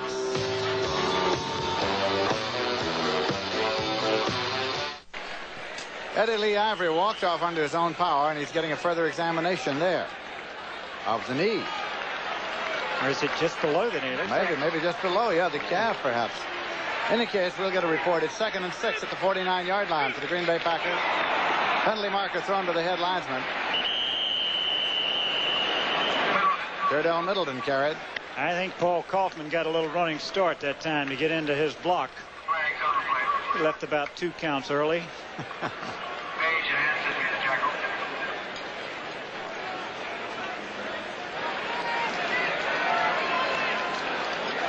Zep walking around. He is. He's moving.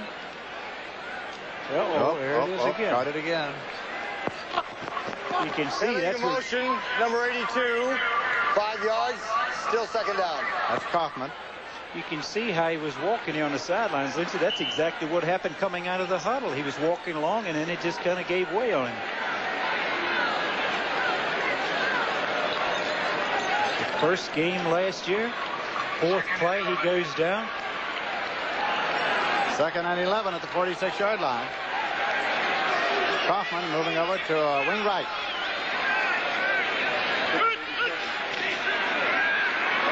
Going out to Atkins, incomplete. Forward pass behind the line. Atkins never saw it. And just was a forward pass. Just barely. Had it been lateral, it's up for grabs out there. Yeah. It's always a wise thing to do defensively is to get on that ball and make that official make that call, because one official may have seen it being a backward pass. He might miss it. That's right. 17-10. Houston has scored 10 points. Earl Campson, an option pass to Billy Johnson for 57 yards. And a field goal by Fritsch. Billy White shoes. 3rd and 11 here at the 46-yard line. Karen still the center. Shotgun. Dickey. Kaufman's got it, but I think he's short of the first down. I think it's about a yard short. Gary Fensick made the tackle. And it'll be 4th down coming up. Oh, what a good throw this time from the shotgun from Lynn Dickey on a crossing pattern to Paul Kaufman. Under some pressure, very accurately thrown. You see 3 white shirts around him, and he sticks it in there. Packer fans all say go, go. It's 4th and about a half yard. 6 minutes left to play in the third quarter.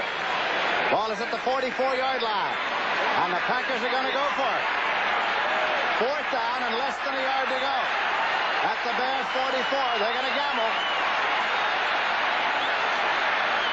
Middleton and Atkins in the backfield, and Dickey calls time. That's the 2nd timeout that they've taken. Dickey calls time. Bart Starr.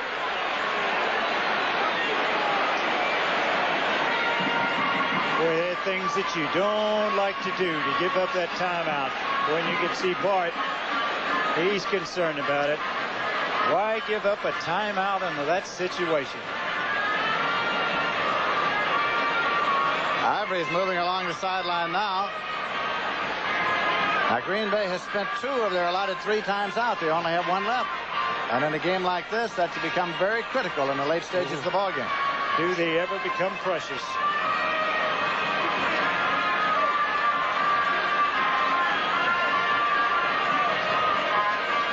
5 minutes, 40 seconds left to play in the third quarter. Lynn Dickey, 1977, went out with a broken leg, working on the last play of the game in Milwaukee by the Los Angeles Rams. Eddie Lee Iver's going to go in the locker room. He's heading for the tunnel.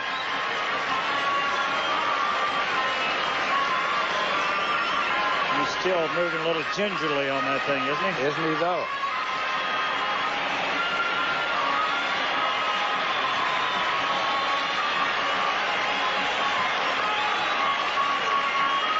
How many great running backs have come in this league and end up with bad legs and somehow you often wonder how great they could have been. I was doing the ball game in Chicago the day that Gale Sayers went down, and I wanted to cry. One of the great backs in the history of football. We're set to go now. 4th down, less than a yard to go for the Packers. It's a 1st down, Middleton. 1st and 10 at the 37-yard line. Tom Hicks had the stop. Verdell Middleton. Boy, good blocking on this play. Really cut off the pursuit. You see the block there on Hicks.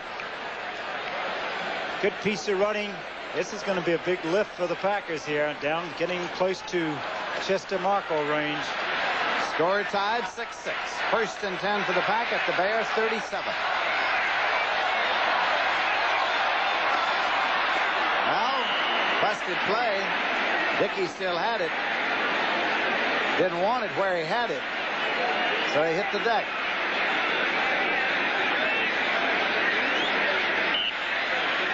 Just cost him a down. Picked up maybe a yard.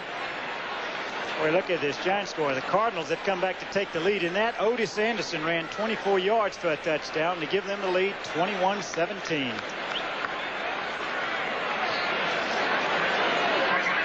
Second down play coming at 9.5. Lofton wide right.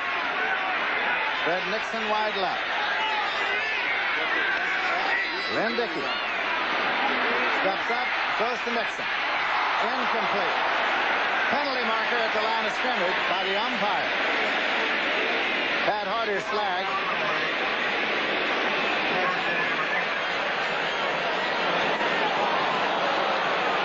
Another penalty. Ineligible downfield for the the Green Bay Packers.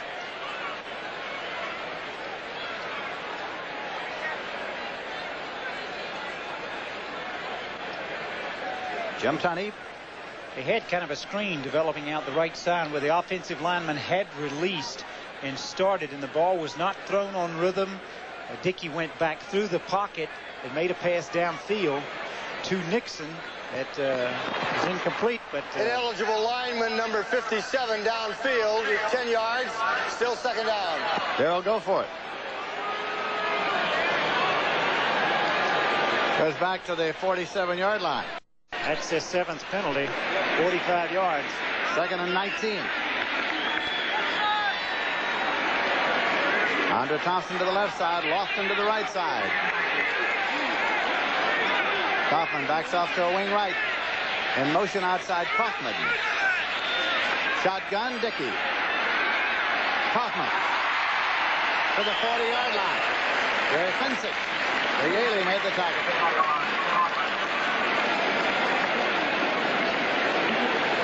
I think it's a smart thing to do, going to the shotgun for Lynn Dickey. He's had trouble with his leg. It keeps you from wasting that time going back, having to sit up, moving around, wasting the energy. He gets the football, he can get himself set to deliver it. Chicago Bears going to the nickel now. 3rd and 13 for Green Bay at the Bears 40-yard line.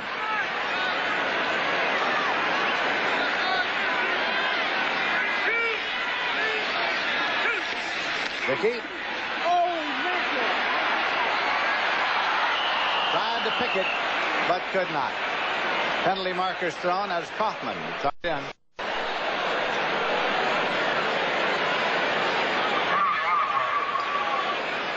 Another holding call. This one will probably be declined.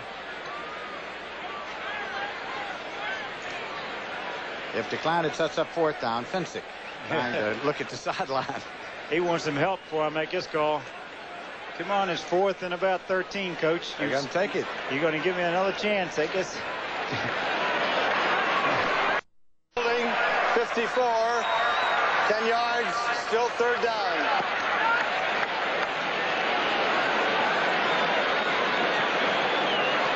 Alan Ellis, cornerback, Chicago, has a slight groin pull, says the report from the sideline.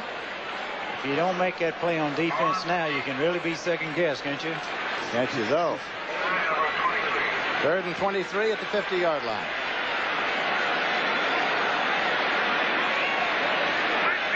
Shotgun again. Dickey waits for the direct snap. Kaufman in motion outside left. Slips on the setup. That'll bring up 4th down. Alan Page was there. Alan Page, who is a practicing attorney, a graduate of the Minnesota Law School, a graduate of Notre Dame, where he got his bachelor's degree. Came to the Chicago Bears from Minnesota, and now it'll be 4th down, and Beverly's in to do the punting. Well, you can see that went to the 4-man rush. He ran a little trick up front. Page coming around. Dickey had no time. Boy, that's getting to you very quickly with just 4 men rushing. Beverly to punt, and Lenny Walderscheid is deep to receive it. Walderscheid at the 25 to the 30. Lunges to the 35-yard line.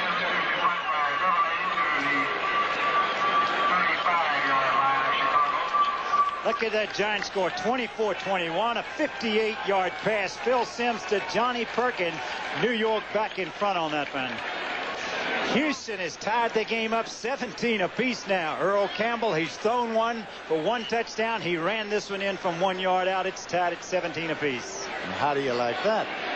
2 minutes, 59 seconds left in the 3rd quarter here. We're on the 6-6 tie. 1st and 10 for the Bears. They have the ball at their own 35-yard line. Move tight end Mike Cobb to the left side. Williamson Payton to the setbacks. Payton has the ball. Mike Hunt made the stop. They still run that sweep on 1st down, haven't they? There's Dickey on the sideline. Just said, "Where'd all my block that last time?"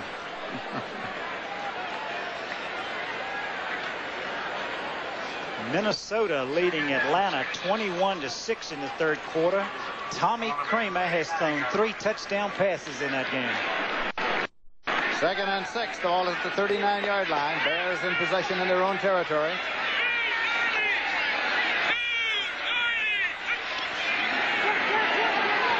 Walter Payton. Steve Luke brought him down.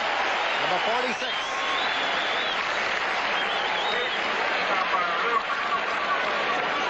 Green Bay is not Payton. Walter Payton plays.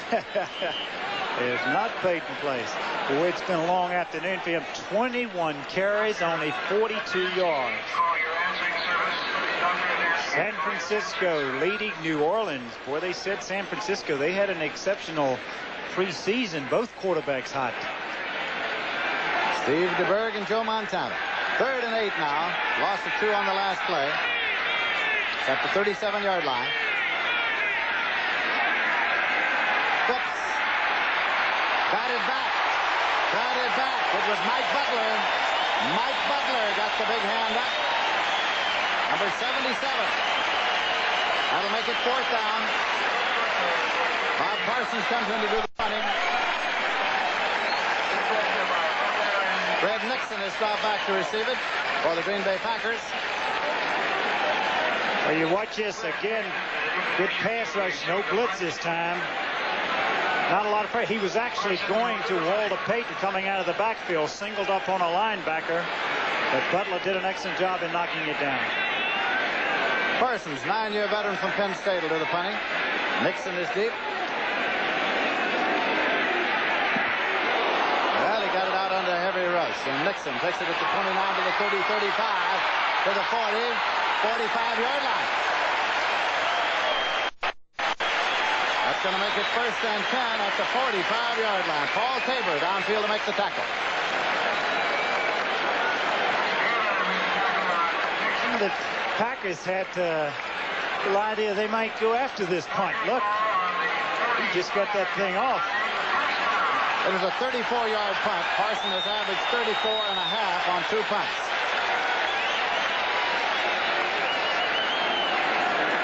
One minute, 17 seconds left in the third quarter. Score tied 6-6. Packers with the ball at their own 45-yard line. Lofton wide to the left side. Ricky says a word to Atkins. Atkins with the ball. Doug Plank on the tackle at the 48-yard line. Boy, did he ever come close to breaking that one, too.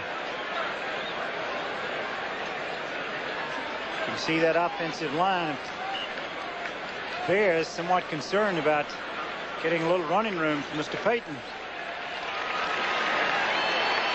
Second down, 7 to go. Eddie Lee Ivory's getting a hand as he comes back out of the tunnel and onto the sideline. Eddie Lee Ivory running back for the Green Bay Packers. Try the delay now to turn down Middleton. No corner to turn. Generally no gain. Doug Plank, Gary Fensick made the stop. Good force that time, stringing out the blocking. No place for Middleton to run. As the third quarter is going to conclude very quickly. Isn't it though? 10 seconds counting down. 8, 7, 6, 5, 4, 3, 2, 1, 0. That is the end of the third quarter. With the score, Green Bay Packers 6, Chicago Bears 6. We now pause for a word from your local station. Night. In the center of that picture is Ricky Watts. And Walter Payton, of course, behind him. Green Bay Packers have the ball 3rd and 7 at the 49. Dan Jiggets, the 62 there. I'm Lindsey Nelson with Sonny Jurgensen. 1 quarter to play at Lambeau Field in Green Bay, Wisconsin in a 6-6 tie. Ben Dickey has quarterbacked the Packers throughout the day.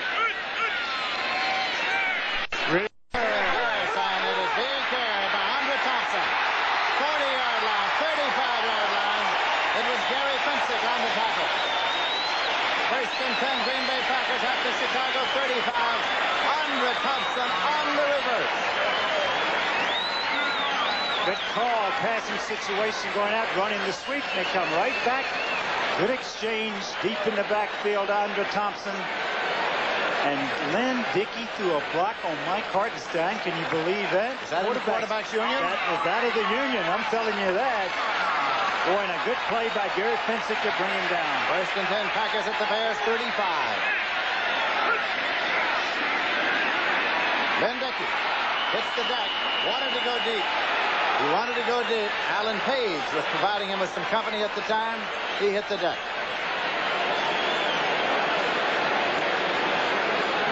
Going to be spotted near the 44. Boy, the Giants have scored another long pass, 158-yarder. The first one to Perkins. This is a 42-yard pass from Phil Simms to Ernest Gray. They lead 31-21. 4:55 left in the third quarter. Second and 19 at the 44.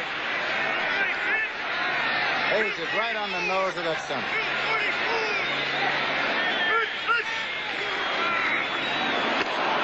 Atkins. This time Mike Hartenstein. Chicago Bear defense stiffening up. Back at the 48-yard line, loss of 4. Boy, I think he's an underrated defensive end in this football league. Hartenstein? He is he hustles, good hustle, plays the run and the pass well. Give you an idea how the tide of this game has gone. Time of possession in the third quarter. The Packers, 9 minutes, 34 seconds. The Bears, 5 minutes, 26 seconds. Third and 23 at the 48. Back to the shotgun again. Yep. Dickey waiting for the direct snap. He gets it. Kaufman incomplete. 4th and 23. And again, pressure from Mike Hartenstein and Dan Hampton. Both of them back there. Good pressure that time. Threw the ball away. Van Neal. Beverly's in to do the punting. Waldershot is back deep. The Bears got everybody on the line of scrimmage.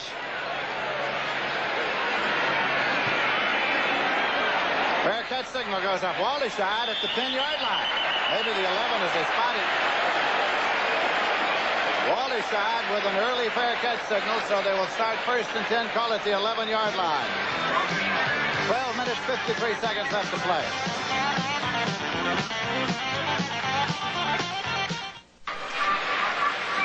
I'm Lindsey Nelson with Sonny Jurgensen at Lambeau Field. New England is leading Cleveland 27-3 in the 4th quarter.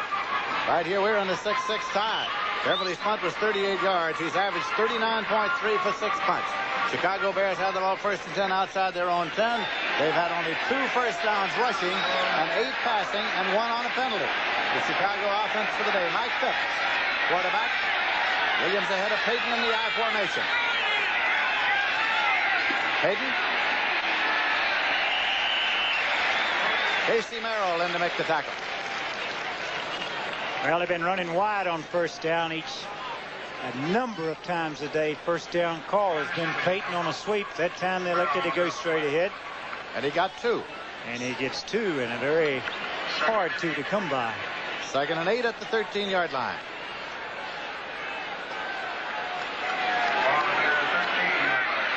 Chris Haynes is on a wide right.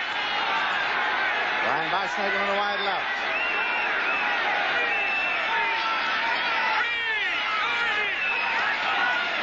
Phipps. Screen left to Payton.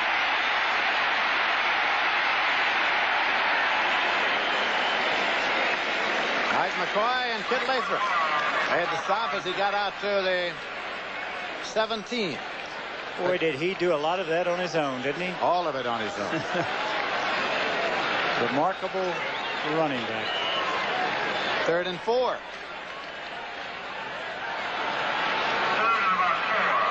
Play is brought in here now by James Scott.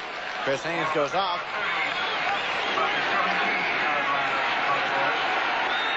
Scott comes to a wide right. Weissnagel to a wide left. 3rd down and 4 yards to go. Phipps. Complete to his tight end, Mike Cobb. 1st and 10 for the Chicago Bears at their 25. Mike Douglas made the stop, along with Ed O'Neill. Boy, real good pass this time. Coming across the middle, getting his release from John Anderson. Just coming underneath the linebackers, finding the open spot, hooking up, making sure he picks up enough. Good reception, enough for the 1st down. Robert Fisher is brought in the next play.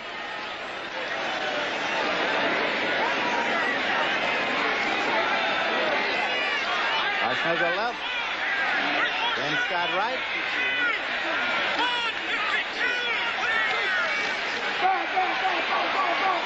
Taken by Scott.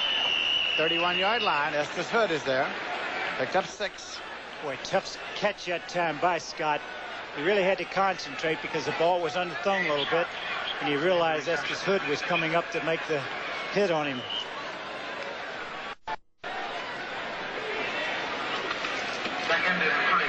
Tampa Bay leading Cincinnati 10-5.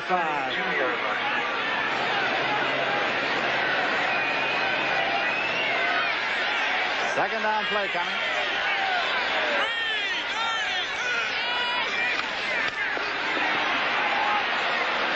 Williams, he's got the 1st down.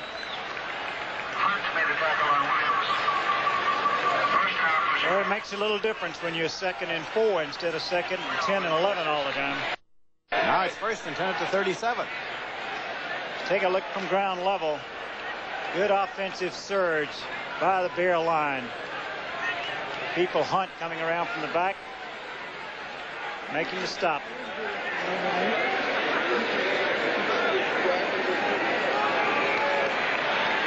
Weissnagel to the right side. James Scott to the left.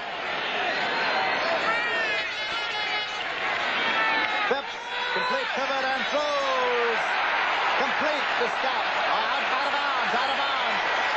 He is out of bounds, an incompleted pass.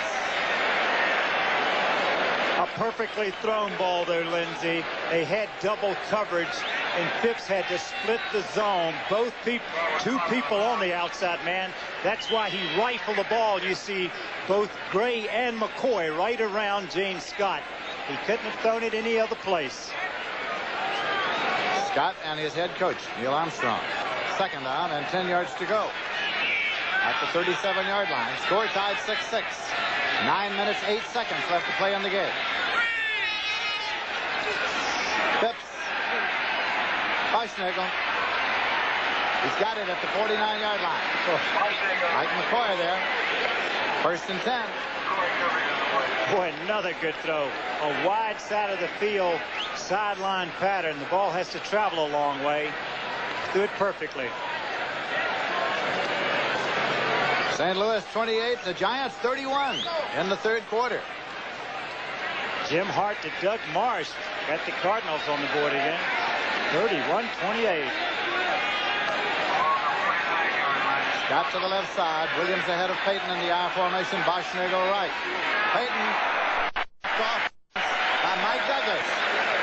Mike Douglas was there. We're going bear hunting, and you can believe that defense has done that.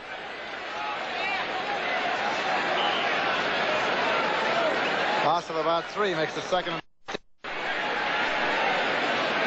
Chicago plays New Orleans at Soldier Field in Chicago next week. Cobb has gone out of the ball game, and Robin Earl is coming to tight end now for the Bears. They send James Scott to the right side.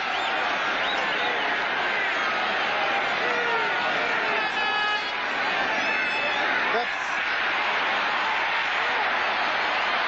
Incomplete to Walter Payton. Mike Douglas covering. 3rd and 13 at the 45. Again, good defense. They doubled both outside receivers. He could not go to either one. Good defense by the Packers. No one to throw to. You watch him going back. You see from ground level. He wants to throw long. He reloads and throws it a little high for Walter Payton.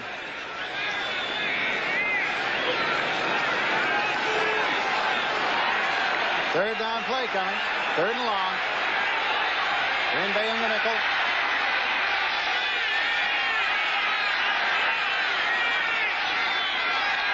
Phipps. Intended for Scott, but bounded off and was intercepted by Johnny Gray. Bounded off the helmet of a Packer, and Gray got the ball, and the Packers are in possession. First and 10 at midfield. The 3rd interception. Take a look. He goes back. Watch the ball. It deflects right here off the linebacker's shoulder, and Gray comes up with the Packers' 3rd interception. When you can borrow money for the things you need, when you need. Watch this ball deflect off of number 38, Estes Hood, using all of his soccer skills to a header as he heads the ball up, and Johnny Gray comes across. And another turnover, another interception for Green Bay. Takes hours of practice. Well, it's hard to do that, especially with your back to the ball. Score tied 6-6. 8 minutes, 4 seconds left to play in the game. Green Bay has the ball. Eddie Lee Avery is back in the game. Purdell Middleton is carrying. Purdell Middleton. About a half yard, but Eddie Lee Avery is back in there. Dan Hampton made the stop.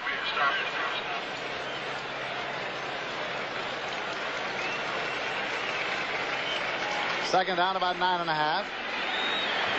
Just inside the 50-yard line.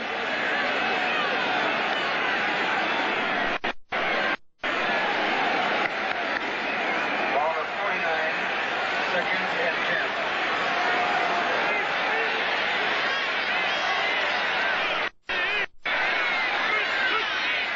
Dickey. There they were. He's on the 42-yard line. Jim Osborne, Alan Page. And Tommy Hicks. They came with the blitz. They came with the blitz. You'll see Hicks coming right up the middle.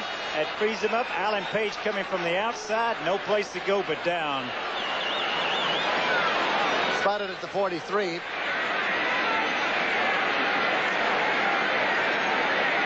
Well, they outlawed the touchdown in this series. Last year, 6-3, 6-6 here, all field goals. Third down, 17 yards to go.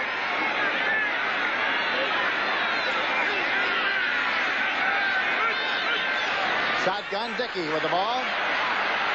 Third down, Middleton. Well, it took him a while, but he caught it. Ooh, a hot potato. Edward Gaines made the stop.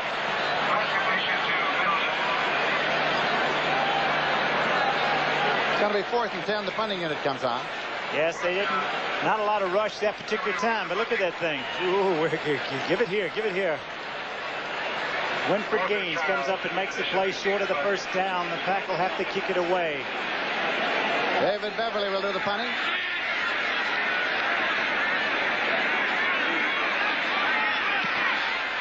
Walderside watches at the 11. He's got it. 15, 20, 25. Penalty marker. Penalty marker thrown on the run back as he went out of bounds near the 30. Bruce Bickley got him out.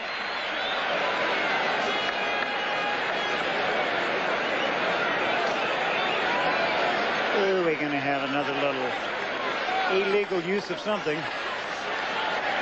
Illegal use of hands.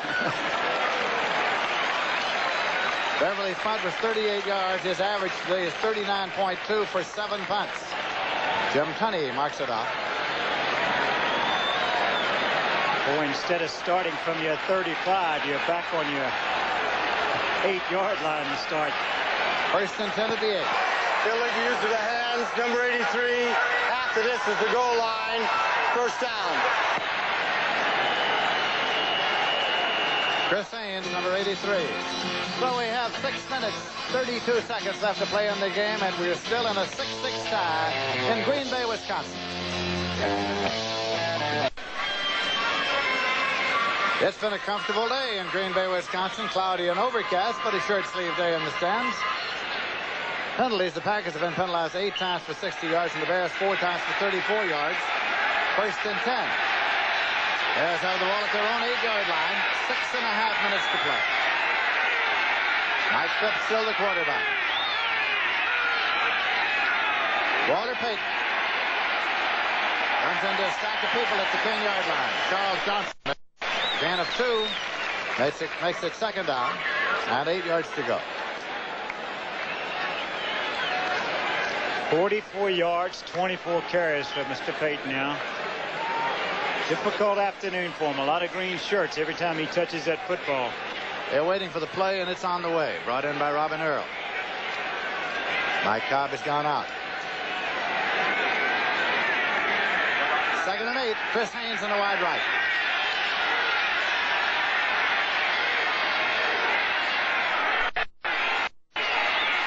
Mike Phipps deflected at the line of scrimmage. It was Mike Butler. 2nd time today, Mike Butler has got a hand on the ball.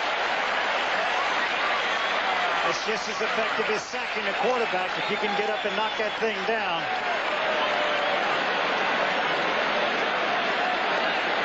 Look at him. He spins right there. What a good move he made.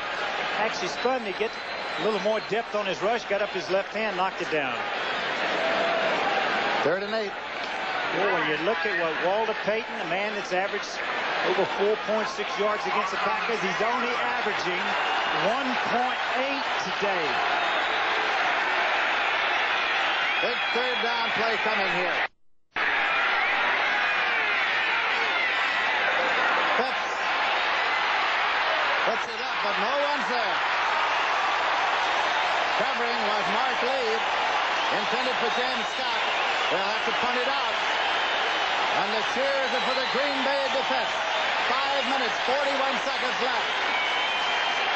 Boy, they deserve it, too. For an outstanding job they've done all day. They came with the blitz again. They had good coverage, forcing Phipps to throw the football away. If they field this punt correctly, they could come out of this thing with excellent field position. Parsons is not a long kicker. More likely than not, has an accuracy. They've got Nixon around the 50-yard line. Nixon chasing over and lets it hit. It bounced back downfield. And it'll be put in play 1st and 10 at the 37-yard line. So the Green Bay Packers start with very excellent field position. 1st and 10 at the 37.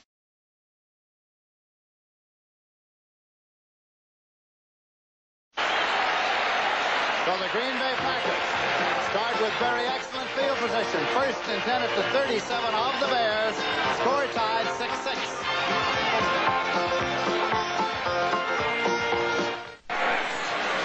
We're tied 6-6 here with 5:33 to play, and Pittsburgh has gone ahead of Houston 24-17 in the 4th quarter. And every big game Pittsburgh plays, who scores a touchdown? Terry Bradshaw ran one in from 1 yard out to give him a lead again. Parsons' last punt was 28 yards. He's averaged 32.3 for 3 punts. 1st and 10 at the 37 of Chicago in Green Bay possession. Cordell Middleton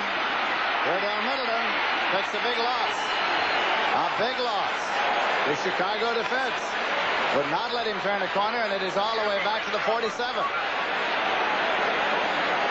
There he is, Walter Payton. You see what a tough afternoon he's had. 24 carries, 45 yards.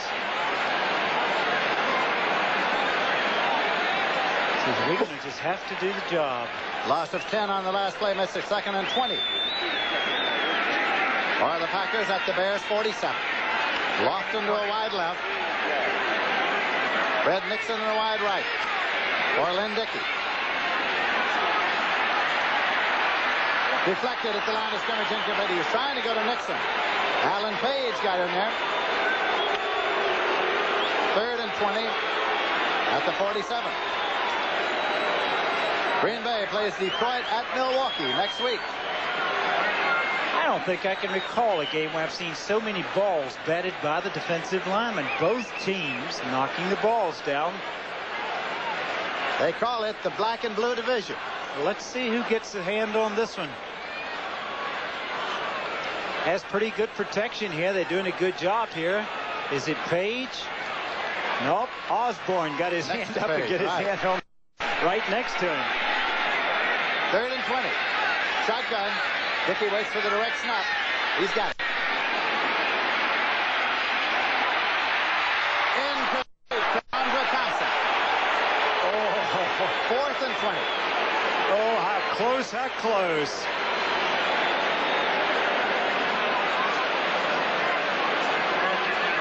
Four minutes, 41 seconds left to play in the game. Look again. Watch how close he had single coverage. Has to deliver the ball because Waldershot was coming in on the blitz. But watch this, right back inside of Terry Schmidt and almost made a reception. David Beverly punting. Waldershot is deep. High snap, pull down. Waldershot lets it go. And it's fielded at the 15-yard line. 1st and 10. Chicago at the Chicago 15. Fielded by Ed O'Neill. I wonder why he didn't feel that ball. I thought he was going to catch it. Oh, what a comeback here. Look at this score. San Francisco and New Orleans are tied now, 23 apiece. 37-yard field goal by Erxleben. That's in New Orleans. In New Orleans. Good games all around the league today. Chicago Bears 1st and 10 at their own 15. Beverly's punt 32 yards. He's averaged 38.3 for 8 punts. Mike Fitz still the quarterback. Move Mike Cobb over. Tight end left. Split the running backs. Payton's in the right set. Payton's got the ball.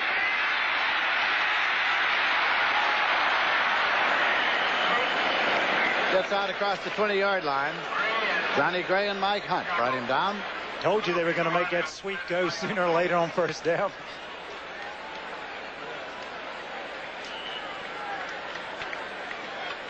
How about this score? The Bills leading Miami 10-7. Joe Ferguson threw a 4-yard pass to Roosevelt Leaks.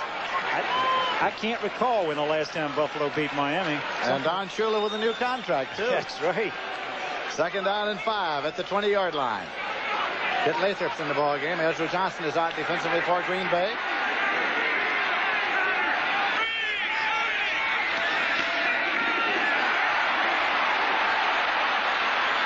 deep. Brought down by Johnny Gray. But it's the first down. He made a first down, but he breaks it he breaks it behind the line of scrimmage. Walter Payton does a job right here. That's why he's a complete back. Coming in, making a block on Douglas, freeing up Skavinsky, giving him an opportunity to go outside. Good block by Payton. That's what a lot of the great backs didn't do. On that play off, block. You got it. First and 10 at the 27.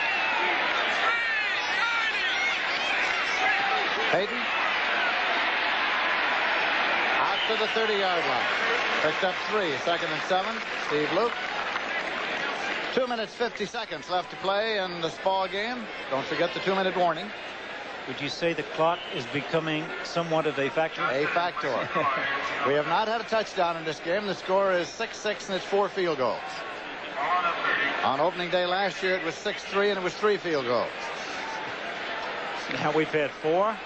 We're looking for another one, huh?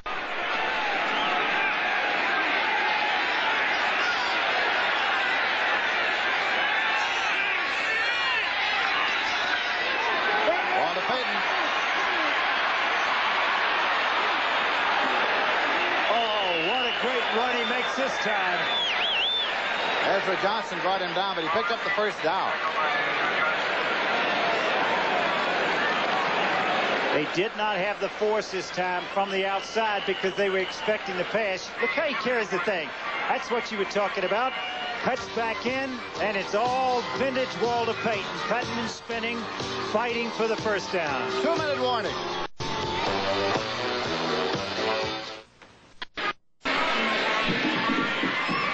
Boy, look at that score, Lindsey. Giants now up 38-28. Phil Simms having some kind of day. Another down pass to Ernest Gray.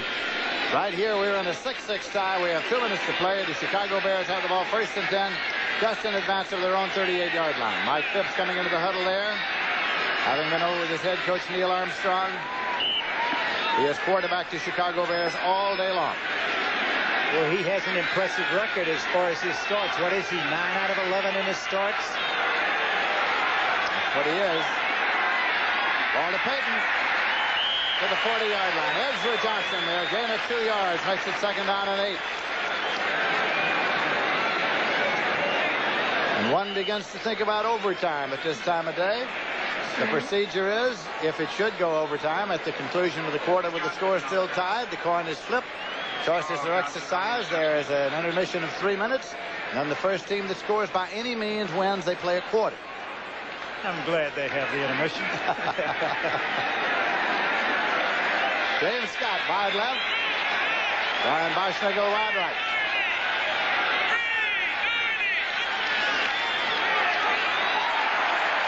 Out to the 42-yard line. Skavinsky carrying. Mike Douglas made the stop. Gain of 2 by Skavinsky. As the clock is ticking down, we're going inside of a minute. That's what we're doing. You see the time in set remaining. The score is tied. 6-6. If I recall correctly, Green Bay only has 1 timeout remaining. You got it. 3rd and 7. Ball to Payton. Nothing. Maybe a yard. Johnson and Douglas.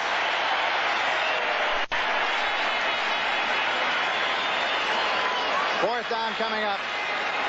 21 seconds. And the timeout. The Pack is using it last timeout, Lindsey. They are. That's their last one.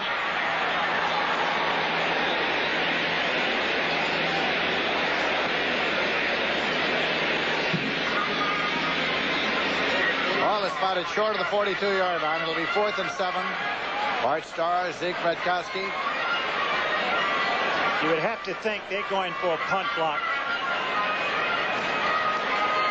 Go for the punt block. It's the only chance you have to win it in regulation, because by the time they kick it and you get it, if you run it back at all, you can't stop the clock except on the change of possession. 21 seconds remain to be played in regulation time. The Bears on a 4 out of 16 third down conversions. Green Bay 3 out of 13. It's not a lot to write home about offensively, is it? It is not. Fred Nixon has gone back in a single safety now for Green Bay. Bob Parsons is dropping back into punt formation.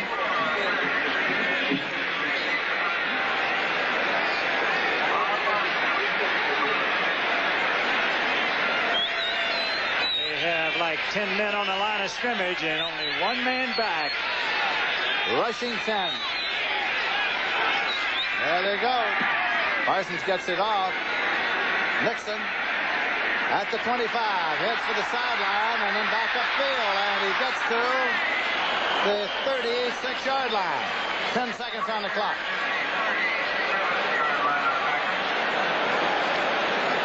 There goes my flight.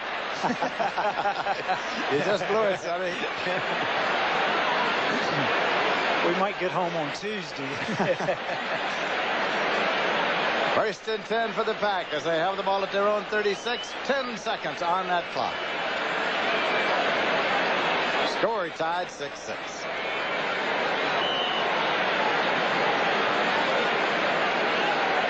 Ben Dickey, quarterback Green Bay all day. Parsons punt, 33 yards. He's averaged 32.5 for 4 punts. Well, long pass interference is what you need right here if you're for the Green Bay Packers. Our completion. Dickey going long to Lofton, and it's incomplete. 3 seconds on the clock. 3 seconds. Ellison Finsick covering Lofton. 2nd and 10 at the 36-yard line.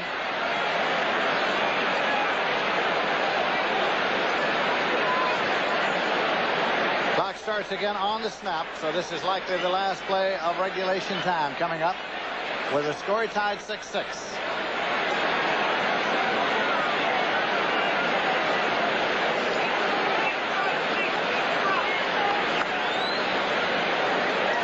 Lofton to the left side. Andre Thompson to the right side.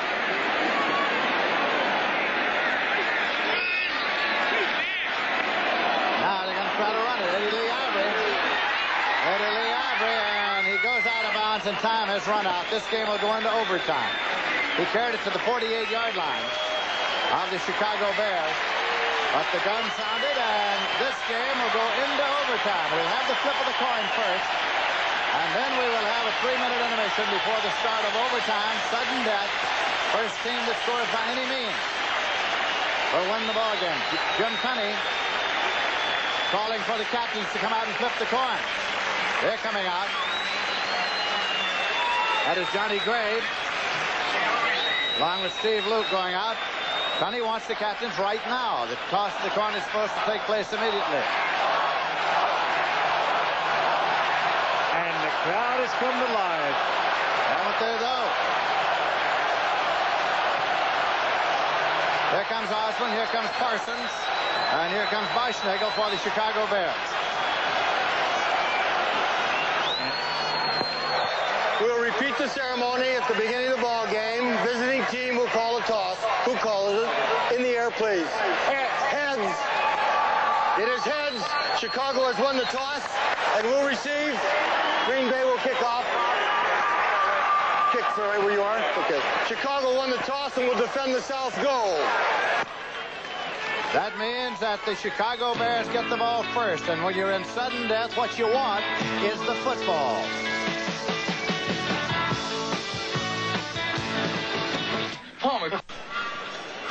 Well, it's opening day of the NFL season, Sonny. Here we are in Green Bay, Wisconsin, in an overtime. Boy, and you have to be impressed with what Bart Starr has done with this team, with the problems, the distractions, the resignations, and everything.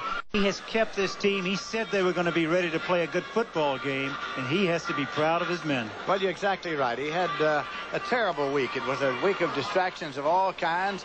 And when he was saying this morning to you before the ball game that he thought that they'd be able to pull it together and get it all going, I wasn't sure I believed him, because I just thought it was a Herculean job to try to do that.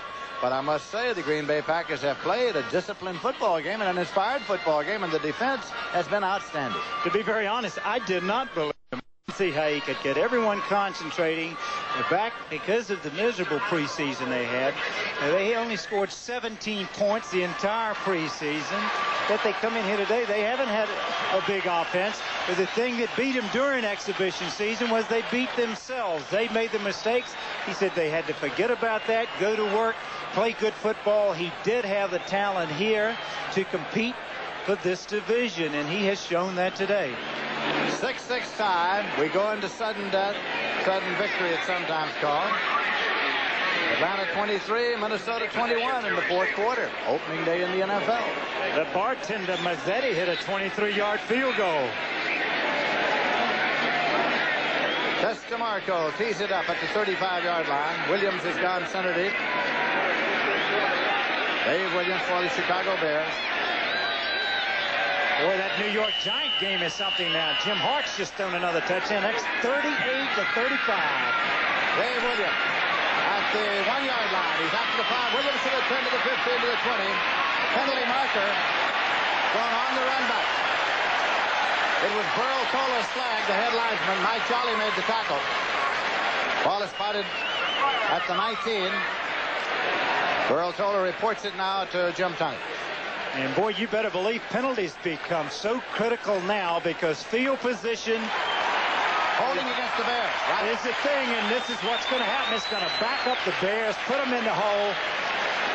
It's going to motivate that Green Bay defense. If they can stop them, they realize the offense is going to get the ball in good field goal position or almost field goal position. So that's what they're working for in this overtime.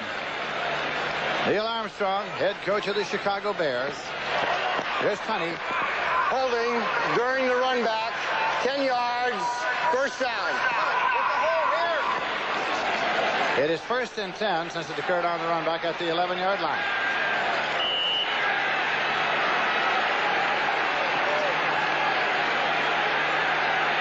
There you have it. Buffalo wins it 17-7 for the first time in many moons. Walter Payton the lone setback. Mike Phipps the quarterback. Walter Payton. Penalty marker thrown. Again, it was Burl Tola's penalty marker. 17-yard line is marked as the spot went out of bounds.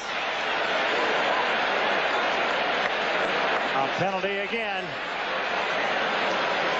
Head linesman's flag. Holding against Chicago.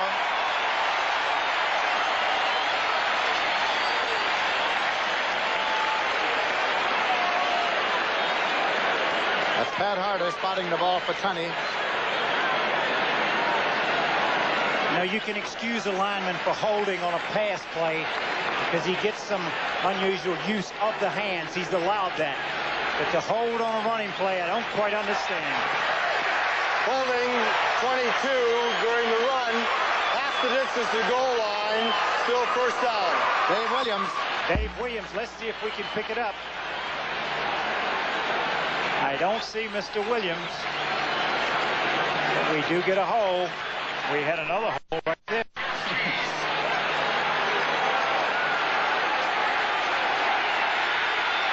First and 15 at the 5.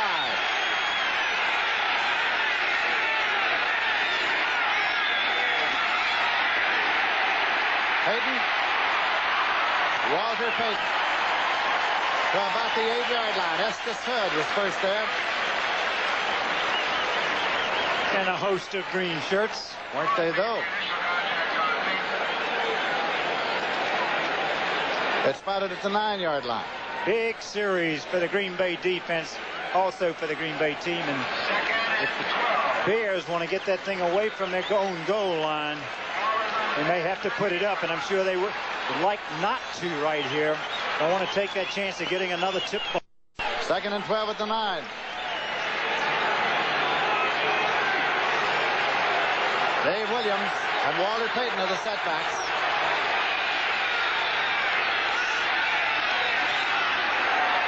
Williams, Mike Douglas there for Green Bay. Mike Douglas from San Diego State. Stopped him before he got to the 10-yard line. Might have gained a half yard. Boy, Douglas just defeats Walter Payton's block that time. Knife right through him, back into the backfield, and makes the play on Williams. 3rd and 12 at the 9. It's short of the 10-yard line. Chris Haynes coming in with the next play, and James Scott's going out. Big 3rd down play here, and they're going to ask for a timeout. Each team is allotted 2 times out in the overtime. So Chicago spends its first one. And Phipps is walking, jogging now over to the sideline for a conference with the brain trust of the Chicago Bears. Fellow with a headset on is Neil Armstrong, the head coach. Well, I don't blame him for going for a timeout there. You know, he wants to find the right play, get everybody on the same page here. I don't want to make his 3rd and 12 call. The NFL on CBS next week. Doubleheader early games. Atlanta at New England. Philadelphia at Minnesota. Detroit at Green Bay. New Orleans at Chicago. Late games. Dallas at Denver. St. Louis at San Francisco. Washington at the New York Giants. And you better believe Washington doesn't like going into the Meadowlands. After a Monday night game, they've never won at the Meadowlands. And 3rd down conversions today. The Bears are 5 of 18. The Pack 3 of 13. Bart Starr, you saw with the headset on. Now back to Neil Armstrong. We have another final in, Lindsay. New England beat Cleveland 34-17.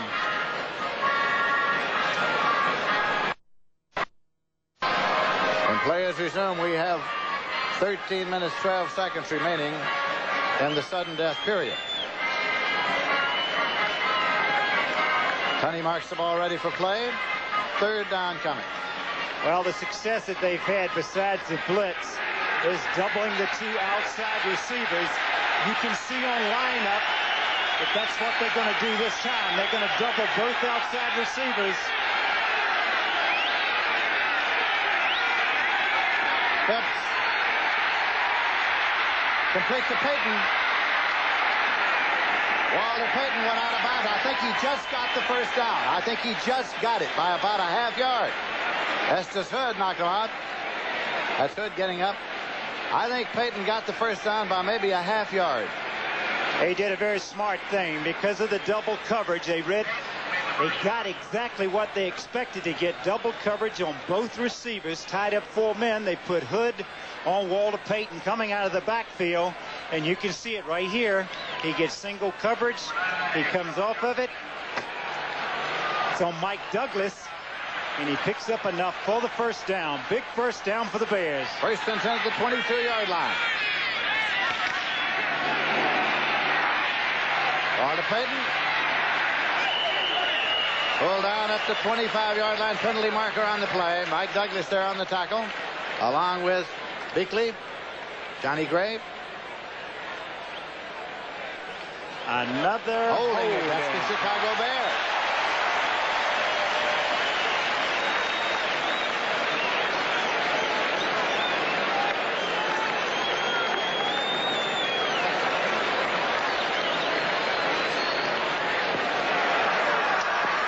Holding number 69 during the run at the line of scrimmage. 10 yards. Still first down. Very sorry. Well, they spread it around on that offensive line today. A lot of penalties, a lot of holding calls. 1st and 20 at the 12. Sudden death. Lambeau Field in Green Bay, Wisconsin. Score tied 6-6. 4 field goals. Weischnagel across. Phipps. Weischnagel. Ooh. He was caught by Mike McCoy. Mike McCoy.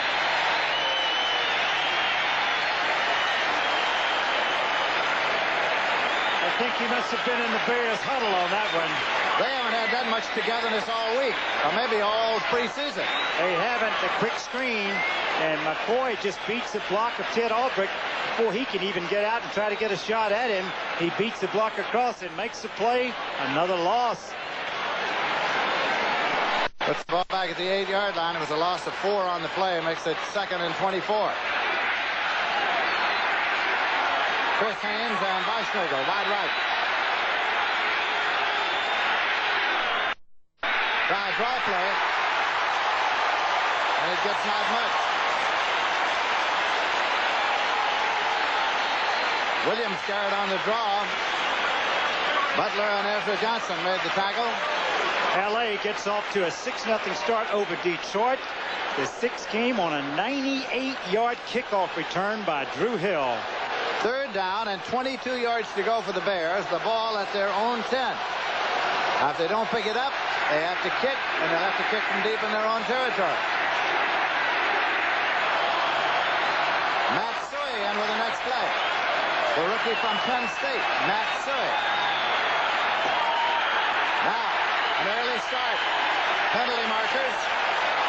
Illegal procedure against the Bears.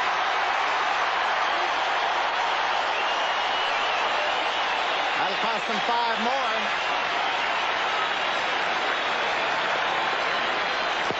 Here's Tunney. False start on the quarterback. Gets the play over. 3rd down.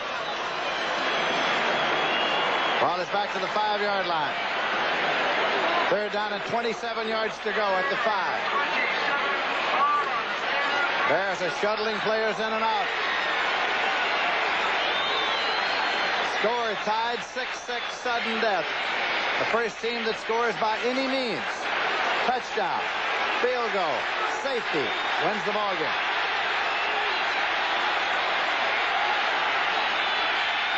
Payton, Walter Payton, he keeps his balance.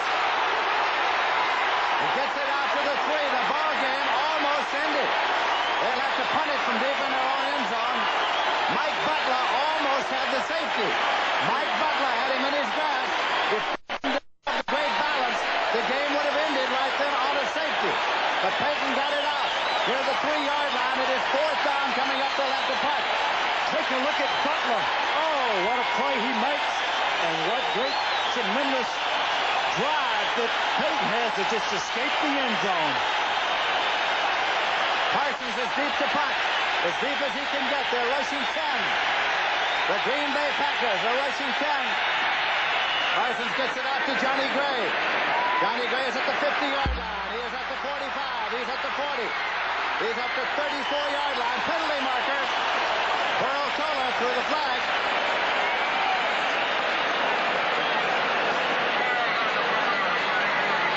Head linesman's flag thrown by Toller. Reporting it to Jim Tunney, the referee. Clipping on the run back against the Green Bay Packers. Tunney marks it up. Packers will start 1st and 10. And they will start from the 50-yard line. Personal foul. Clipping number 85 during the run back. 1st down, Green Bay. 48-yard punt. Let's see if we can pick up the clip right here. Right there you see it. Struck him from behind. Very costly mistake. They had the ball very close to field goal range. At the 50, it's 1st and 10. Then Dickey goes to Lofton. He's at the 25. Lofton is out of bounds at the 18-yard line. Allen Ellis made the tackle.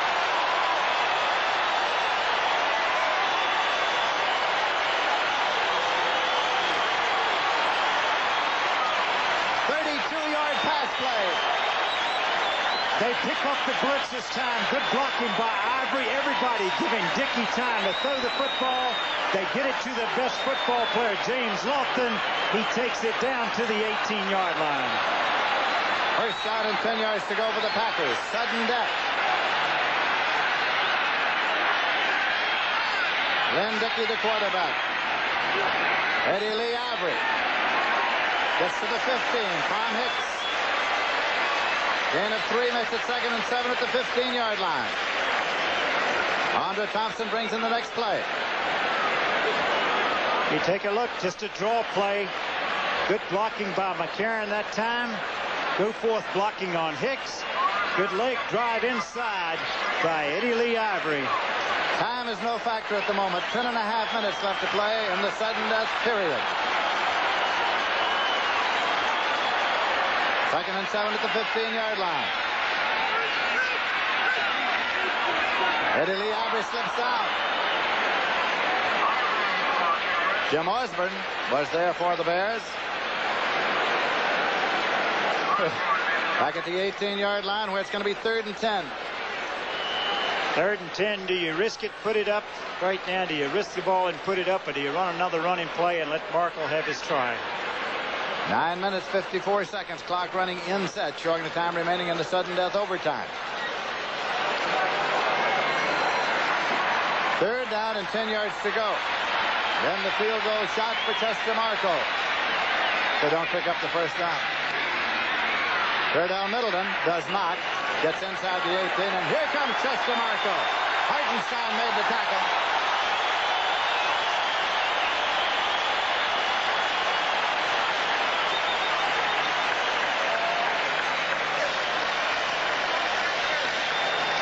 It's going to be about a 35-yarder when they get it set up. Beverly will hold, and it'll be a 35-yard attempt for Chester Markle. It all comes down to this, huh? The whole afternoon comes down to this. They're going to let him think about it a little bit, because I think they called another timeout. They did. The Chicago Bears called a timeout to let Chester think it over and see if it'll pressure up a little bit.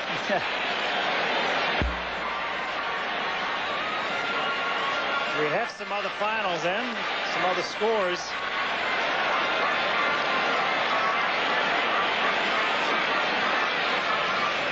Boy, look at this final. Pittsburgh beat Houston 31-17.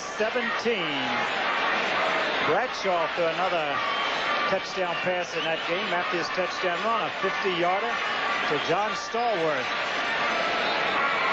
Atlanta, Minnesota. Minnesota came back 24-23, beating Atlanta. 27-yard field goal by Rick Danmeyer with 28 seconds left in the game there.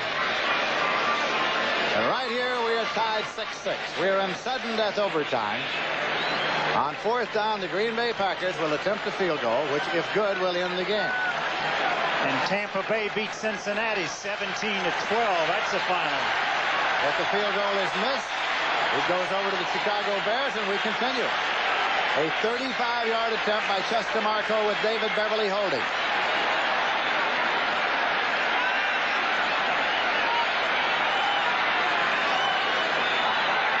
It's blocked. Taken by Markle. Chester Markle. Chester Markle. Chester Markle takes it in.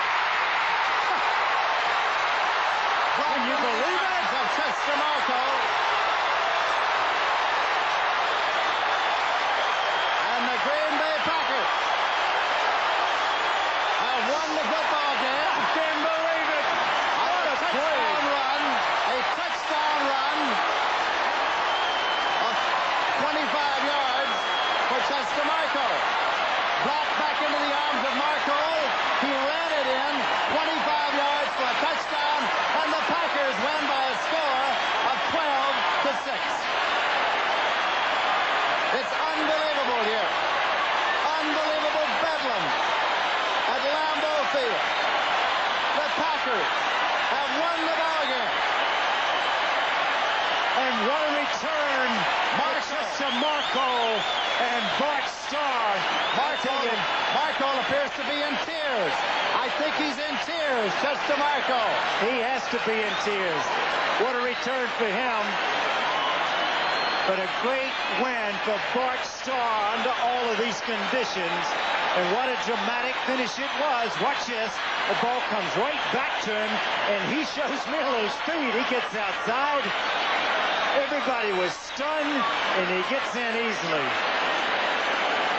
It is a touchdown run. Look at it again. You see how quickly he gets this ball back. Boom. Look at here. And off he goes to the races. Boy, you have to admire the job Bart Starr did under all of these conditions that he had, adverse conditions. You talk about pride in performance, pride in the team. The Green Bay Packers showed all of that today. And Chester Markle scored all 12 points for the Green Bay Packers. The final score once again, Green Bay 12 and Chicago 6. This is Lindsey Nelson along with Sonny Jurgensen saying so long from Lambeau Field in Green Bay, Wisconsin. Now stay tuned for the U.S. Open Tennis Championship next from New York. The NFL on CBS has been a presentation of CBS Sports.